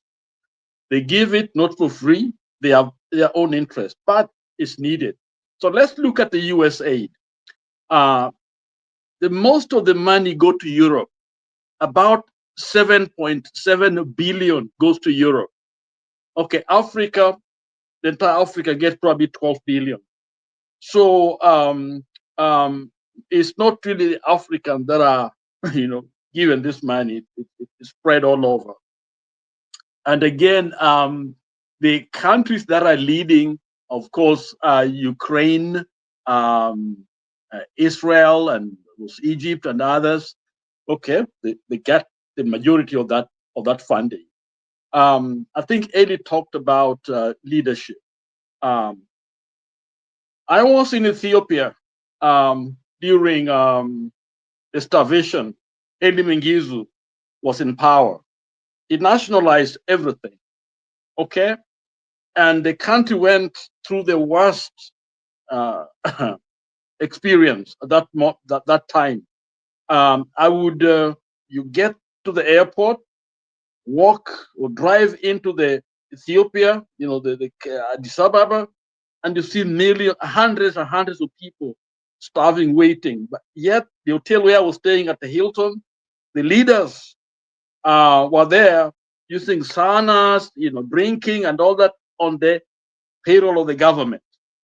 In other words, there was no incentive to change, but simply they were there because they belonged to the party. Okay, so that was a very bad example. We have socialistic systems of governance, which Scandinavian countries, where Eli was talking about services government, and they do a very good job. But so when you look at all these so-called systems, all these ideological, whatever positions that are out there, it always come to one thing: honesty, lack of corruption, okay, and some form of understanding of what the nation wants, led by a leader that has the heart of the people. All those are absent.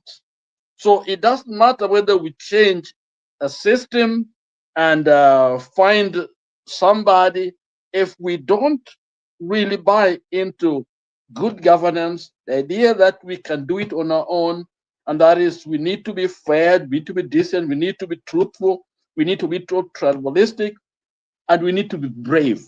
I think we can do it. I agree with Mama Selina very much that election is a disaster when it comes to how we choose our leaders, because we never get the one we want. Okay, let me say this: Baba is a rare leader. Anywhere on earth, it could be the best of the best. A rare leader, one who is not corrupt, brave, very knowledgeable. What do we do with him? We don't want him.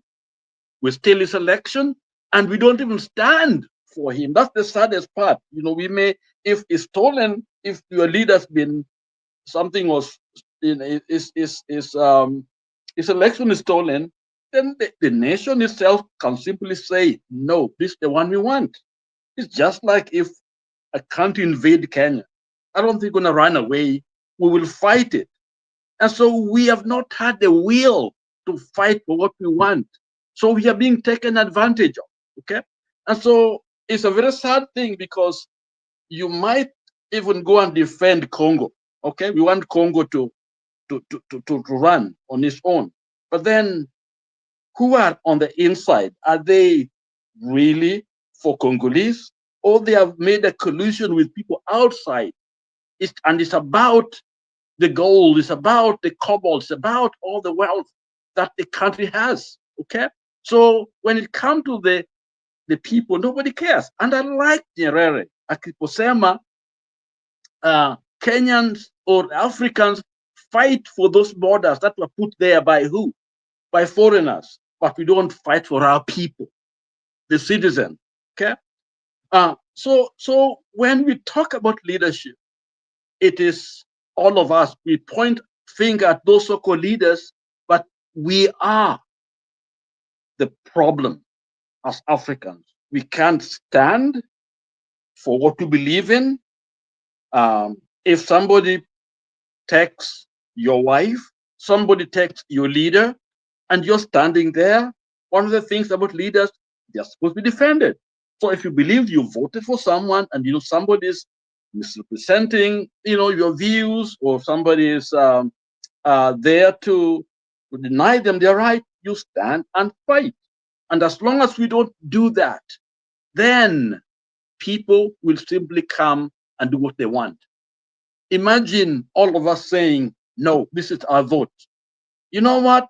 We are actually not only addressing the issue at hand, but we're also telling the international community, those thieves, those robbers, those corruptors who corrupt our people, that we will not go with your influence. Because what they do, they come and influence, they know they will do what? Our people will just clap for them. So the people are more important in Africa, not Africans. They are the foreigners. They are the ones that are calling shots, and they're the ones that we are fighting for when we argue and fight. Look at Congo. Congo, the reason why we are there is because the riches, what is in there, whether it is Uganda, whether it is Rwanda, all those places, South Africa, is about the wealth in Congo. And who needs that wealth the most? Whom that wealth benefit is not Kenyans, it is Las Vegas.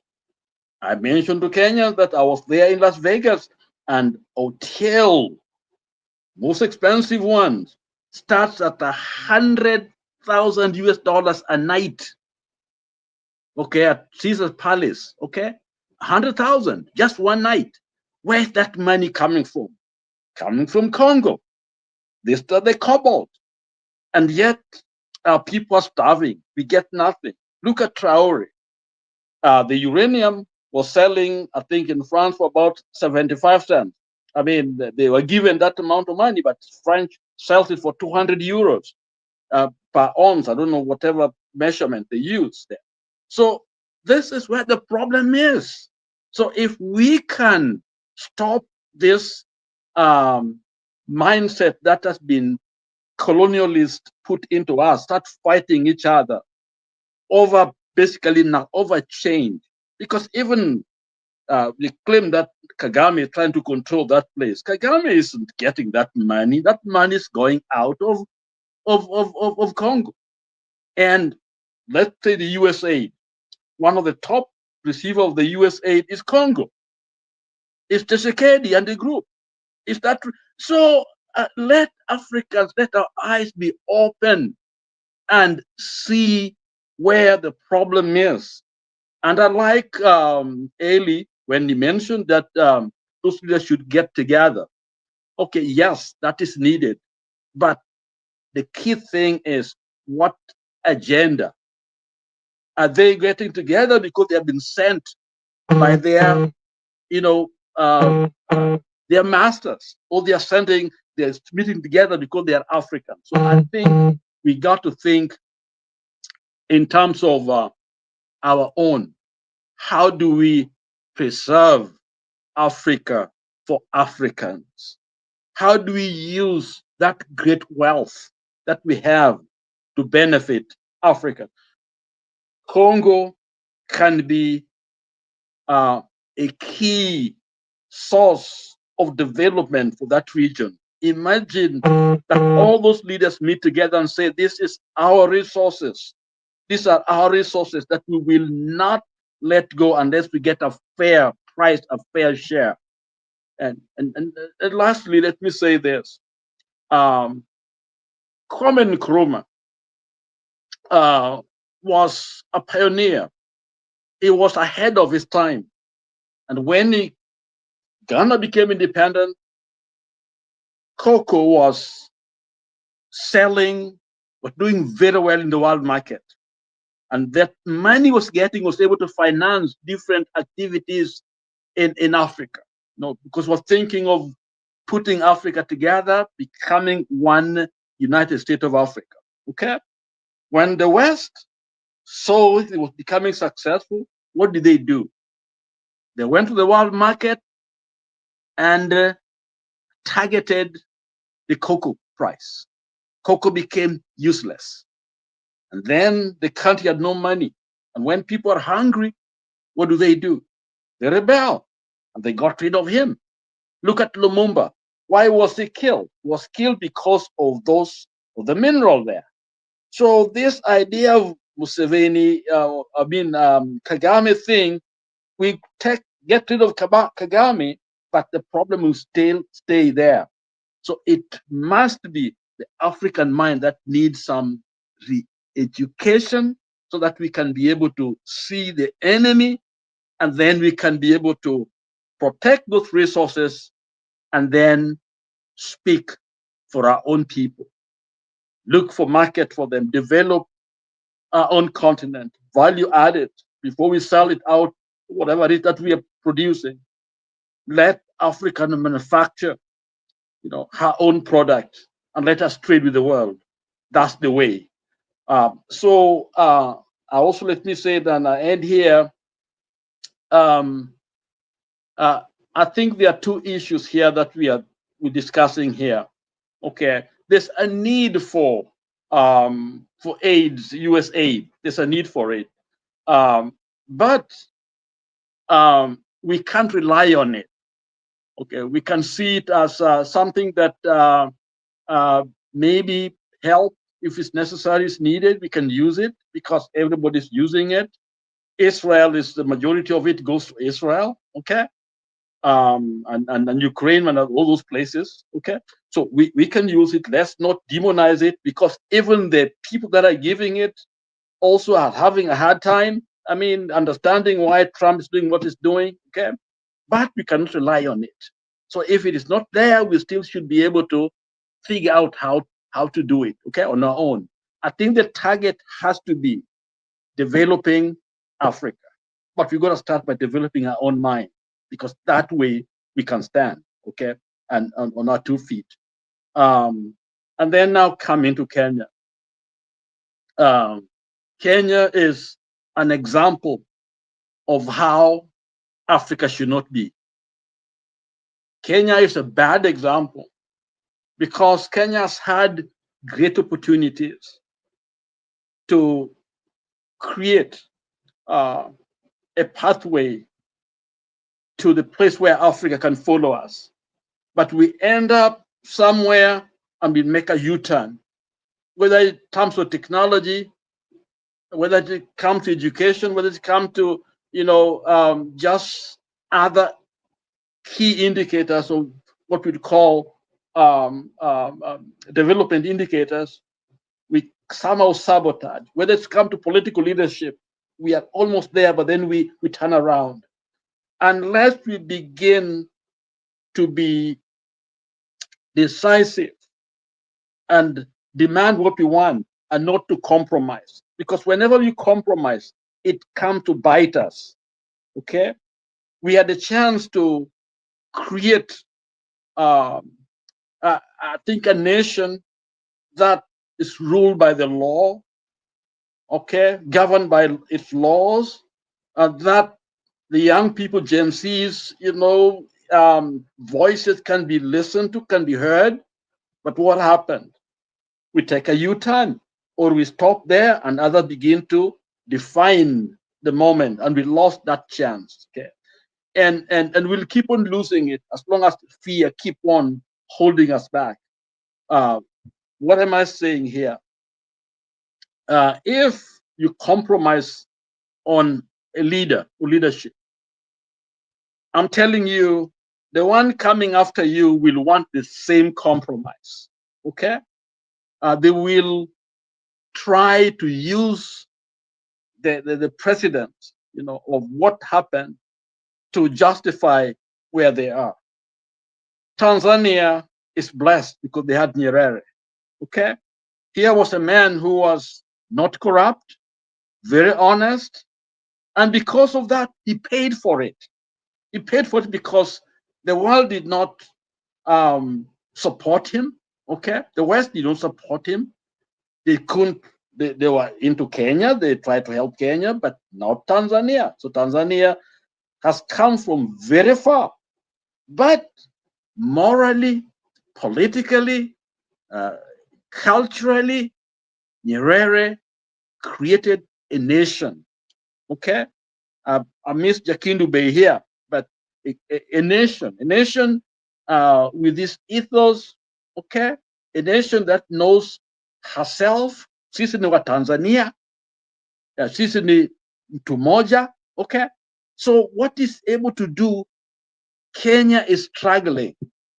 The problem why we cannot be truthful, the corruption keep on affecting, our nation from moving forward, why we are stuck, is because the foundation was built on a very weak ground. And so we have got nowhere to go back to. You see, I do marriage counseling, okay? And in marriage counseling, a couple comes to you, and this couple is having issues. They want to help them heal their marriage. One of the things that you do is do an assessment. You look at the past. Where did they miss the boat? If they loved each other, something must have happened, okay? If you can point back to a place when things were well, okay? They were sharing and loving and caring. That becomes a very critical point to begin the restoration. But if you go back and these people never really loved each other, or they were just trying to, now they're coming to you to help them love each other, that's a bad, bad, bad sign. Kenya is like that. You look back, there is nowhere where you can peg and say, this is where independent Kenya we can go back to, because there's no going back. Tanzania has that point. The Nyerere is there as their point, okay? And we thought we had Kibaki to help us, because when Kibaki became the president, when he was voted for, he was duly elected. Kenyans were optimistic. The world noticed us, okay? We thought we had that point in our history to go back to. And what did he do? After that, economy was well. But in other areas, when it comes to cohesion, building a nation, we parted ways because of tribalism, nepotism, and all that. So that messed us up. So what I'm saying here is that Tanzania had a point. And even Traore also had something to work with. Sankara was a leader, okay? And so they had a history there with Sankara. The problem of Sankara's time was that he was betrayed by his own. So this young man decided to agree together that this time no one will come between us. This is what we're not going to do, what happened to Sankara. We are behind Traore. This is our leader. This is us as a team. So they're working as one. That is why they are where they are. So that the Wasaliti who are coming to tear them apart, because that's what they do. They've been trying to kill him. Okay? So when it comes to leadership, especially Eli, addressing your child, what you raised about leadership, it will not just come out of the thin air. Kenyans got to make up their mind that this is where we are going. We want leadership. We don't want corruption. We don't want easy money, quick money that people make out there. We want to build a nation. And that, if we can do that, we begin to do that, we are going to have a new country. GNC began the ball rolling. but I'm afraid we are not at the spot where we ought to be at the moment. Back to you, Douglas. Thank you, Lala. Although you went on and on and on. Yeah, because I think I'm trying to basically you let Eli go on and on and on, so trying to answer that is very difficult. So I think you should let's put it in pieces. That way, it's much better. Sorry if I went too long. Okay, but that's quite insightful. Okay, Eli dropped out, but he had hinted that he's about to. Okay, but anyway, I still have Mama, Selena, and Lala, but we've spent so much time on this. Okay. Can I just say one thing? Can I say just one thing?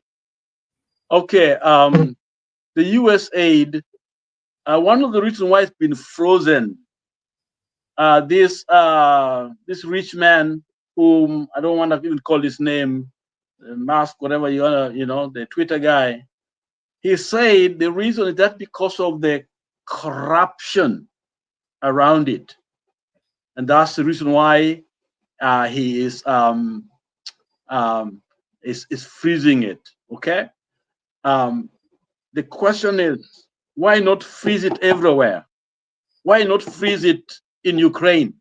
Why not freeze it to Israel? Why only target African countries? Are they the only ones who are in corruption? And who's running it? It's usually the Americans themselves.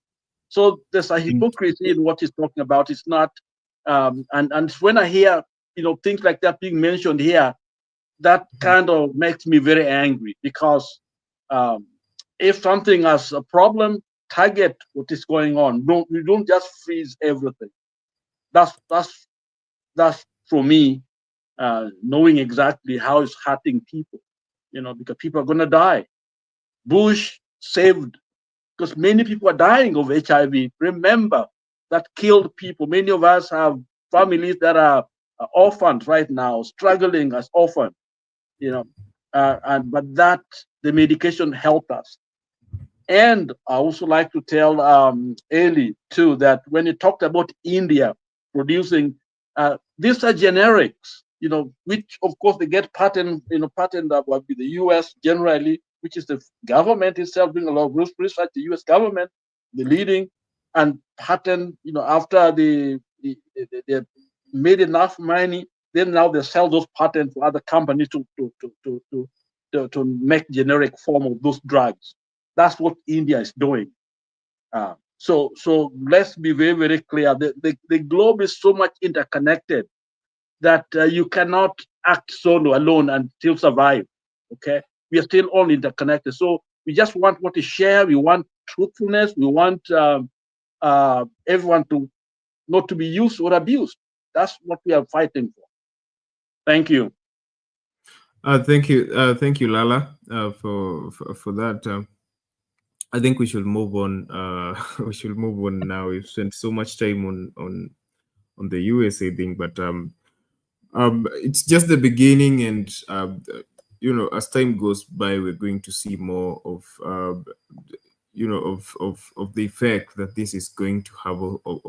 Of course, it's going to have so much effect on Africa, especially Africa, which are the vulnerable countries. We're always taking the blows, always collateral damage in such scenarios. And, we're going to see more of what is going to happen. Of course, it's going to affect lives. I'm sure if you asked any mother in the village, if you mentioned the word USAID, it may ring a bell in their minds because of those nets. Actually, in the village, those nets, the USAID, I think they were started by Bush, USAID President's Malaria Initiative, something like that. Those nets are still being distributed in the village, and especially to mothers who've just given birth. It was just an initiative started by Bush to help fight malaria in Africa. But okay, I'm getting what where Lala is coming from. I'm also getting where Mama Selina is coming from and Ellie. But I think we've relied on this aid for so long, and you know, the corruption that they've been marred by corruption, and I think it's time that we. Douglas, that word corruption is what that what hurts me the most, because USAID has been one of the most effective tools that the US has used. You know, we don't want bombs, because what happens is this: in other cases, this so-called government assistance comes in terms of bombs and guns and all that, which of course they are not going to freeze. They're adding on that side, but humanitarian side is where they are attacking, and the changes are taking place. And again, this is appropriated by Congress. So in fact, just because it's an executive and using people like Elon Musk and these people to basically stop a very critical help to the world. Okay, you and me can say stop it, but that sick child, that HIV positive, that kid, an orphan, out there that is benefiting from this, it is better to tell people that maybe next year prepare for it. You just don't come and say cut it. That's heartless. That's what we are dealing with here. Anger is understandable that we can do it on our own, whatever, but the way it's coming is not right. It will not affect me as a person, yet of course it does. I've got several orphans that I have in my home that three of them came back home, and because the school, they were relying on some promises and the fees and all that, and the school sent them home. In fact, I was told almost 200 kids yesterday, in my region, were affected, but they send them home. So those people are impacted directly. Okay. Of course, I wish they could stay on. Our government can be able to raise funds, but clearly, our nation is not governed well. The poor are still very, very poor. We still steal their funding. So if you're citing, bad governance, I can't deny that, but just to cut it like that, that's throwing the baby in the bathwater. I mean, that's not right, and that's what I'm fighting for myself. In fact, yesterday we had an urgent meeting. We called all the pastors together, and we had a meeting, and they sent me. I'm going to meet the congresswoman and plus others, and to be able to look at what can be done, not just for the U.S. side, but that I've cited the Kenyan side. I cited what I'm telling you that meeting, and so that's how serious it is. And we see the racist aspect of it, where it is targeting certain population, which is not right. Thank you. Okay, thank you. I think we should move on now. Earlier, I had played a bite on another issue, still from the Trump administration, that is touching Kenya.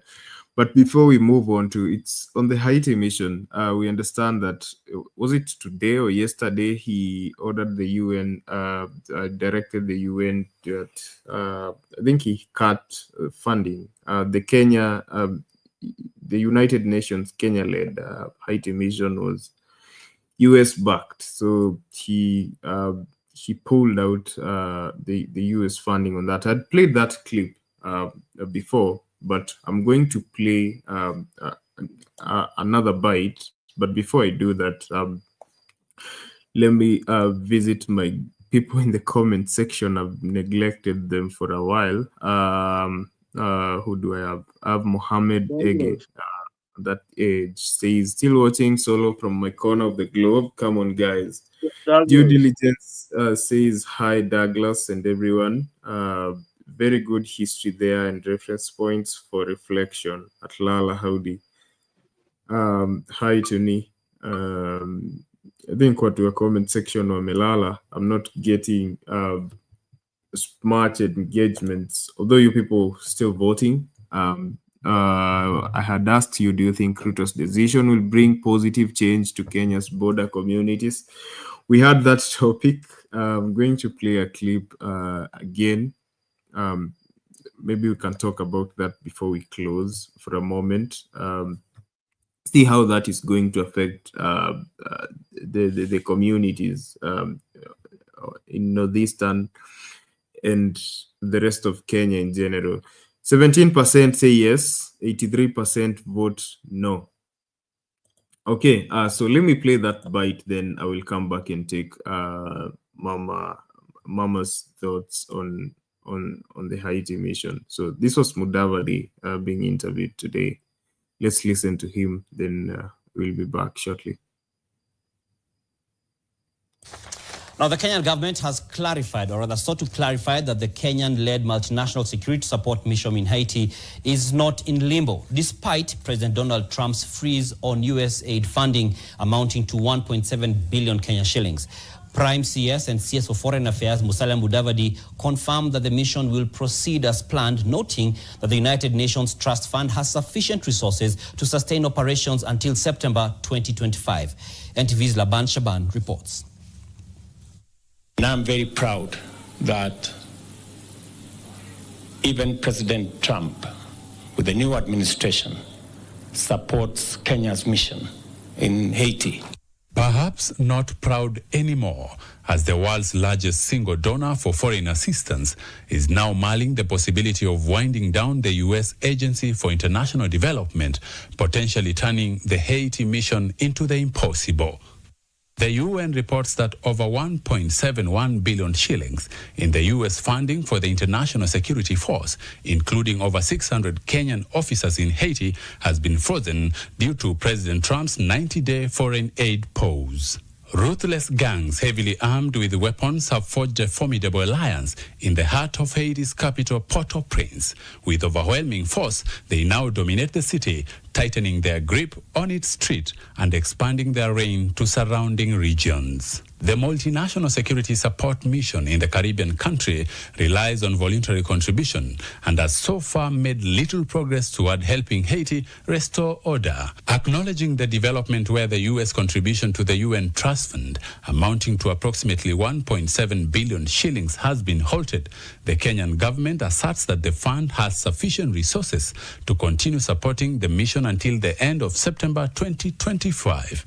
The U.S. government has, even after the pronouncement, there's been a waiver of support to the tune of $40 million, so that is not frozen.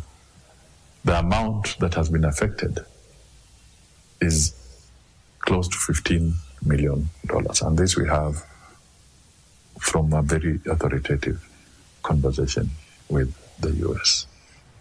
Okay? And we hope it will be unlocked. According to the UN, there are over 900 police and troops from Kenya, El Salvador, Jamaica, the Bahamas, Guatemala, and Belize. This is in contrast to the 2,500 security personnel initially hoped for under the Kenyan-led MSS mission. In support of the mission, at least 14 billion shillings has been paid into the UN Trust Fund, with over half of it from Canada. But this contribution has been deemed largely insufficient. But other countries that have been supporting, whether it is Canada and others, they have also, and by the way, even Algeria has supported. On his X account, Principal Secretary for the Ministry of Foreign Affairs, Korir Singh-Oei, emphasized that transitioning the mission to a full UN operation to ensure financial sustainability is a key priority. The government spokesperson reiterated this position in a statement, affirming that claims of the freeze jeopardizing the mission are false. Laban Shaban, NTV.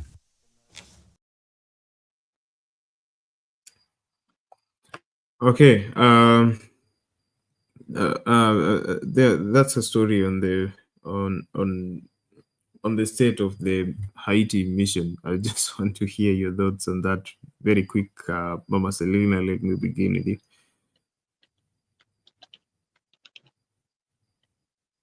Douglas, naenda kasi, nimejaribu kulala kidogo. Let someone else talk. Thank you. Okay. Thank you. Mama Selina says masaa yake ya kudondoka imefika. So okay. Okay, let's have Lala. But so are you still going to be around, Mama Selina? I'm just listening, but ikikatika ni sawa, but I'm listening. I cannot talk.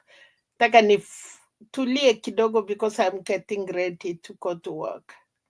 Oh, okay. Then we can have Lala. We have before I bring in Lala, Pen. Yeah. Hello. How are you? Hi, I'm good. I just wanted to comment that. Okay. Okay. Before I just wanted you to say hi to us. Then I'll listen to Lala. Then I'll bring you in to just give us your thoughts on everything. So you can just say hi to everybody. Yeah. Hello, everybody, and I'll listen. Thank you. Lala. Douglas, it's good to see Mogaka.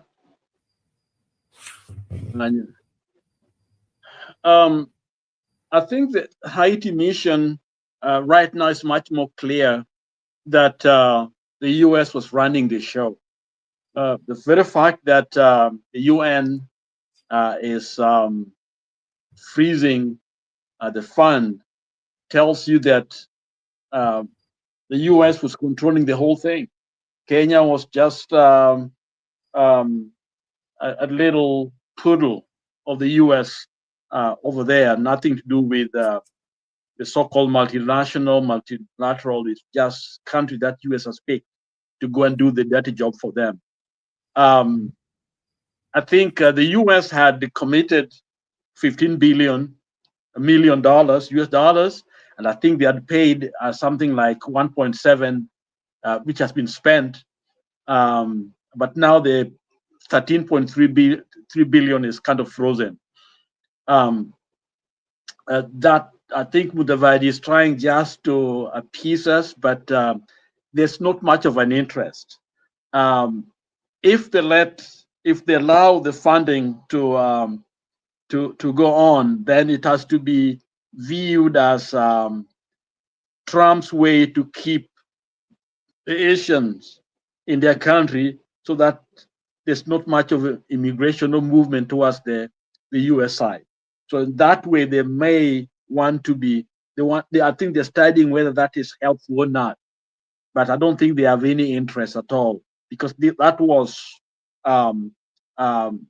Biden's, war over there. So Kenya, and we know if the U.S. is not interested, another country will have to come out and pay the money. So I don't think that money will be there up to that time.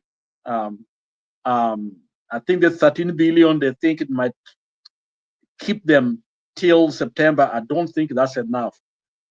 So I think my feeling is that it is managing the situation to appeal to the world that it was a UN thing, saving the face of Ruto. But I think we are in danger at the moment. Interesting enough, some of our police officers did pretty good. They were doing a good job, some of them. And I'm saying that because yesterday, one of the people in Haiti, from Haiti, minister, mentioned some specific things, good stuff about some of the police officers there. And so we thank God for them. But the mission is in limbo. That's my take on it. And I don't see how they can be sustained. I don't think Trump will do what Biden started. Is anything in the name of Biden? I don't think he will support it. It's not in his interest. Even if it is a good thing, I don't think it's going to give anything. So Kenya may start thinking of how to get their troops back, or UN has to take it over. And because right now it's been in the hand of the US, and so we are still in a bad place at this moment. The gangs are still in control of the city. Okay, safety is not there. New information that is coming out of Haiti, and so let me hear, our brother Penn, what he has to say about it. Thank you. Thank you, Lala Ben. Yes, sir. A lot of We've lost him. Okay. Before he give his thoughts. Yeah, because still the gang states, the new statistics, about 85% of the city is still controlled by the gang. 85%. It's at? Pardon? How? What's the percentage again? The gangs already control 85% of the capital. Yes. Up until now. Yeah, this is the. I'm looking at. This is yesterday. This is yesterday. There are no gains which have been made by our troops since they left. It doesn't look good here. Say this. I said here the announcement was made just after a military contingent of 70 soldiers from El Salvador arrived in Haiti, joining more than 600 police officers ready in Kenya and Guatemala. It's unclear what impact the change in the U.S. funding for the mission might have on the efforts to transform it into UN peacekeeping mission. The international security mission in Haiti was already facing very great odds. It was already very short-staffed within this withdrawal of aid. It will make the job there even harder, said Michael DeBar, author of a Note from the Last Testament. The struggle of Haiti, the Asia will not perish, a recent history. That's okay. There has been a relentless attack by hundreds of gang members in the upscale neighborhood in the capital of Port-au-Prince. That began more than a week ago and left at least 40 dead. Gangs already control 80% of the capital, and the UN Secretary General Antonio Guterres recently warned they could overrun Port-au-Prince without additional support from the national force. More than 5,600 people were reported killed last year across Haiti, and more than 2,200 other were injured. Okay, so that's yesterday news. Yeah, that's yesterday news. Okay. Thank you for that. Let's move on to our next story. Okay, to our final story. We'll just let's come back home to our president, see what he's up to, or what he's trying to do, and see if we can make sense of what this means. So today was in Wajir County, and he launched a couple of projects, and the biggest highlight of the goodies that he had for the residents of Wajir County was him trying to get the right words, discontinued ethnic profiling of those communities when it comes to issuance of IDs. So anyone who is from those counties, Wajir, Garissa, Mandera, those border counties, communities that neighbor, especially Somali, will tell you that it's quite hard to get an ID or a passport because of those strict laws that have existed for over 60 years, just to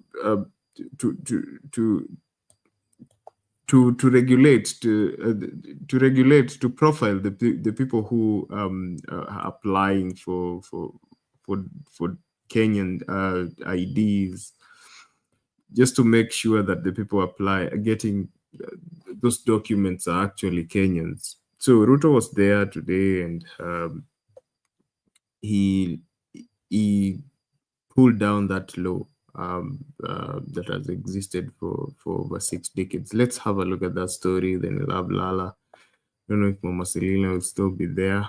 She said she's getting ready for work. We lost Ben before he made his contributions.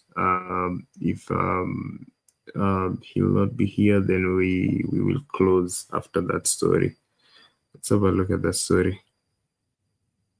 For residents of border counties to acquire their national identity cards after President William Ruto today signed a proclamation scrapping off a 60-year-old vetting requirement. Now, the decision, which is seen as a major political scheme by President William Ruto to create a new voting bloc ahead of the 2027 general elections, also comes days after a high court in Garissa ordered a fresh census for 3 counties in the northeastern region. As our very own Emmanuel Tona reports, Ruto, who was in Wajir today, says he will use his 30-year experience to defeat his opponents in the upcoming general elections. Take a listen. Wajir, assalamu alaikum. Northern Kenya, hoye. His second day of the Northern Frontier Walking Tour saw a rousing reception at the Orahe grounds in Wajir County. Awaited the official lifting of a 6-decade-long vetting requirement for the border counties' residents. Shall be and is hereby discontinued. Who have been undergoing a mandatory grilling before being issued with identity cards. Ile vetting ambayo imesumbua wananchi wa Northern Kenya kwa miaka 60.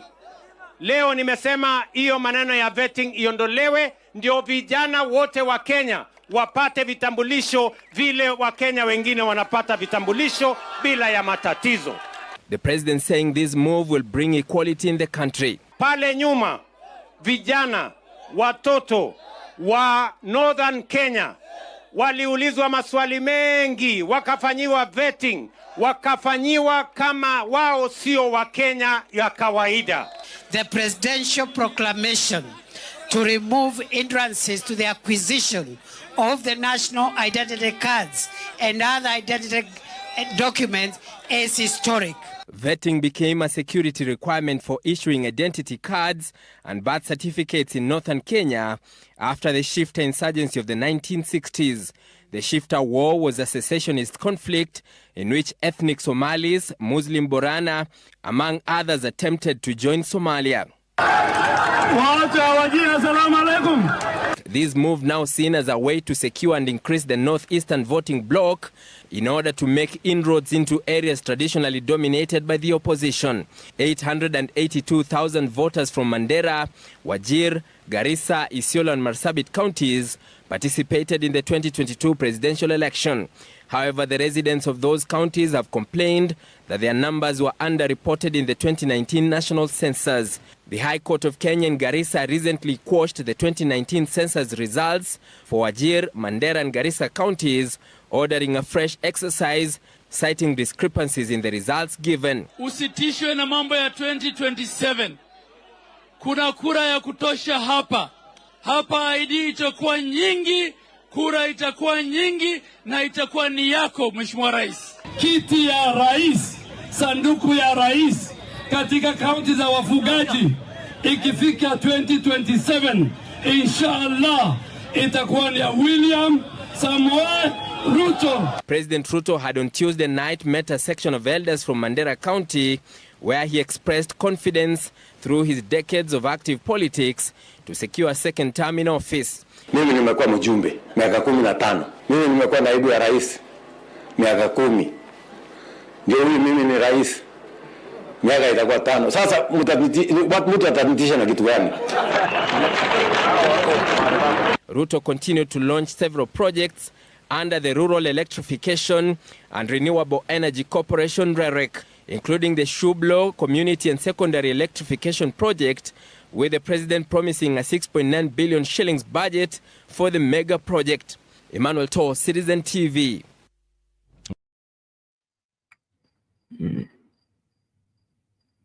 Well, there's that story. Hope you've gotten it. Lost Lala, but anyway, this obviously a good thing for those communities at the border who over the years have struggled to get the right documents that they need to operate as Kenyans in this country. It's definitely a good thing for them, for inclusivity and diversity. But since we've gone back to campaign mode, my question is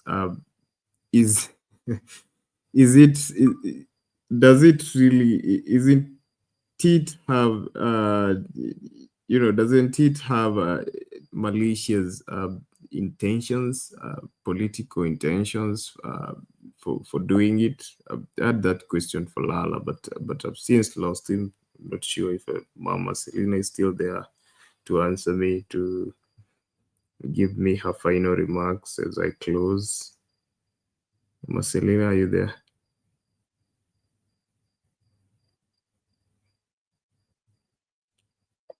Marcelina ni kama amelala. Said she's preparing to go to work, or she's resting for the sake of work. But since it looks like I'm riding solo at the moment, and I think this is a good place to just end it. But more of this is going to unfold. The talks that we've had on USAID being cut off, Kenya and Africa and poor countries being cut off from the aid that we've depended on for years. These things are going to continue unfolding over the following weeks, months, going to see how that impacts communities all over the world, and Kenya, us, because it's going to affect us directly in one way or the other. The Kenya-Led Haiti Mission, we are waiting to see how that pans out. Foreign Minister Musalia Mudavadi says that the Haiti mission is still on, and the US, the Trump administration, cutting off the part of that mission doesn't affect it in any way. They still have partners, from his words.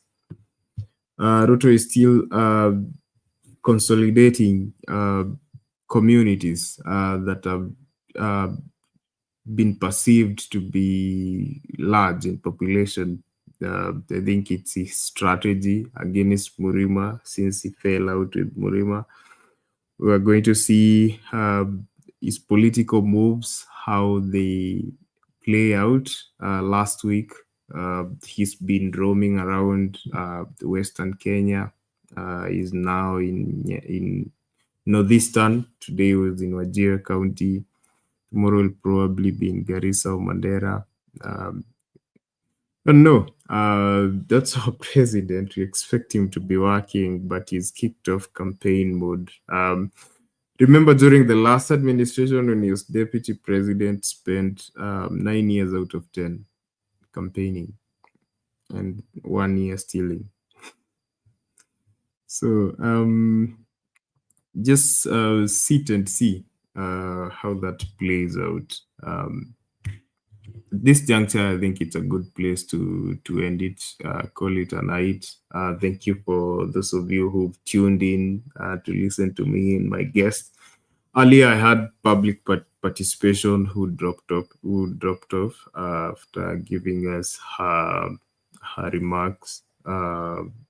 her initial remarks. I think she had an issue with her connection. Hopefully tomorrow she will be able to join us. But thank you, public participation, for joining me in this conversation. Mama Selina is still with me, although I think she has dozed off or she's a little bit busy. She's given us a heads up. But thank you for joining me in studio. I had Lala, who's also dropped off. I had Ben Nyagaka. I had Eli.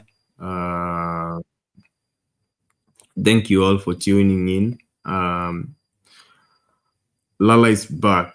I'm going to allow him to give me his final remarks and his thoughts on that story. Lala? The Ruto story. Okay, I think that I stepped out a little bit. I think the identity issue, I think, is a very shameful situation for our country, because with the technology and the awareness that is available, there's no reason why we don't know who Kenyans are, that we can't register them. I think there's some political interest that makes sure some people are disfranchised, so they don't have a chance to participate in the democracy. And without registration, we are in trouble. Why do I say that? Some few years ago, I'd crossed to Canada to attend, to see actually a cousin of mine who was a brigadier in the Kenya military. He had come to the War College in Canada to talk about the world security. And when I went there, I took my family, we drove across to Toronto. And in the room where he was, there was an American general, there was a Canadian Commodore. That's a title used a lot in Canada, Commodores. And there were others. And so they were talking about the world security. And at that time, the US presidency, or the president of the US, would come to Ethiopia, even to Uganda, and they hardly come into Kenya. Then I asked, I said, Kenya is a close ally to the US. Well, how come the US presidents don't come, to Kenya the way they are coming to Ethiopia and other places? And those countries are military, yet they don't want to come to Kenya. And it was the Canadian Commodore who started laughing and said, Abel, Kenya and Canada are the same. Then I asked him why. And he said they are the same because Canada, we don't have to worry about security on our borders because we know the US will defend us. We don't have to put a lot of army and a lot of security matters because we have great ally, the US, and they have enough, so we don't need. So Kenya, the same thing. They said your country, the border is not about it's not about business. It's not about security, but about business. Canada, the same thing. It's about business, not security. In other words, in Kenya, security was not a big priority. So when the US president want to come to Kenya and they're looking for data on who is there and whom they know, who is the bad guy and the good guys, they had none. Ethiopia would give them. Uganda would give them because they're more military, so they knew, the bad guys and those 8 days of a suburb, they know who is bad and who had come to those places. So that data would help the planners of the US, presidency a visit. Kenya was a mess because they didn't know who was in Kenya, who is out of Kenya. And that was a factor that stopped the US president from coming to Kenya at that time because they could not risk letting the person come. And I'm afraid that when it comes to registration, the borders, it's about corruption, it's about business. And so we are playing Russian roulette with our security. Is this a time when we should know who is where? We should have that data so that when somebody graduates from high school, get us, the ID itself, a driver's license, is enough to vote. In the US, all you need is a driver's license. When you are 18, when you reach that age, automatically you vote. Okay, you don't have this idea of registration, separate from the person who has been in the nation. The day you are born, you're part of Kenya. They should know every single person. We are only 50 million people. And for us to have issues, who is a Kenyan, not a Kenyan, is embarrassing. So I pray that Kenyans will take this seriously and help us so that all of us know who Kenyans are. So that you can know how I voted. If I voted, I voted at all. At this time, even the past elections, nobody knows. The data is not there. We are just told, trust. We are doing this. We are registering people. And then you're asking yourself, whom are they registering? Okay? When actually, what I think you played there, register these people. I mean, to me, that's embarrassing. So, Kenyans, let us be serious. Let us have the data, because that's how we can plan the economy. That's how we can know who is where. We can give people voices because they are legitimate. They are Kenyans. They have a voice. But the fact that we don't do that tells me that we are not serious. Thank you for listening, and thank you, every one of you. Let us be brave. Let's fight for our nation, and we can win if we stay on. Thank you. Thanks, Douglas. God bless. Thanks, Mama Selena. Thank you, Lala, for that submission, and thank you for joining me in studio tonight, and for all your contribution and thoughts, which have been insightful. Thank you, and see you tomorrow night. Thank you, everybody, and especially Tuni Mohamud, who's always supporting me in the background and helping me make all this possible. Bernard has not been with us tonight, but he'll join us probably tomorrow. Thank you, everybody. Those who've been engaging with me in the comment section, those who voted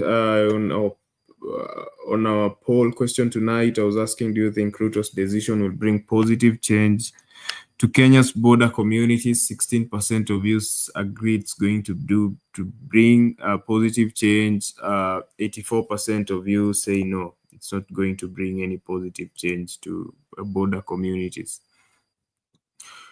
Well, I think that's where we call it a night and close it here. Once again, thank you for tuning in tonight and keeping me company up until tonight, and just listening to me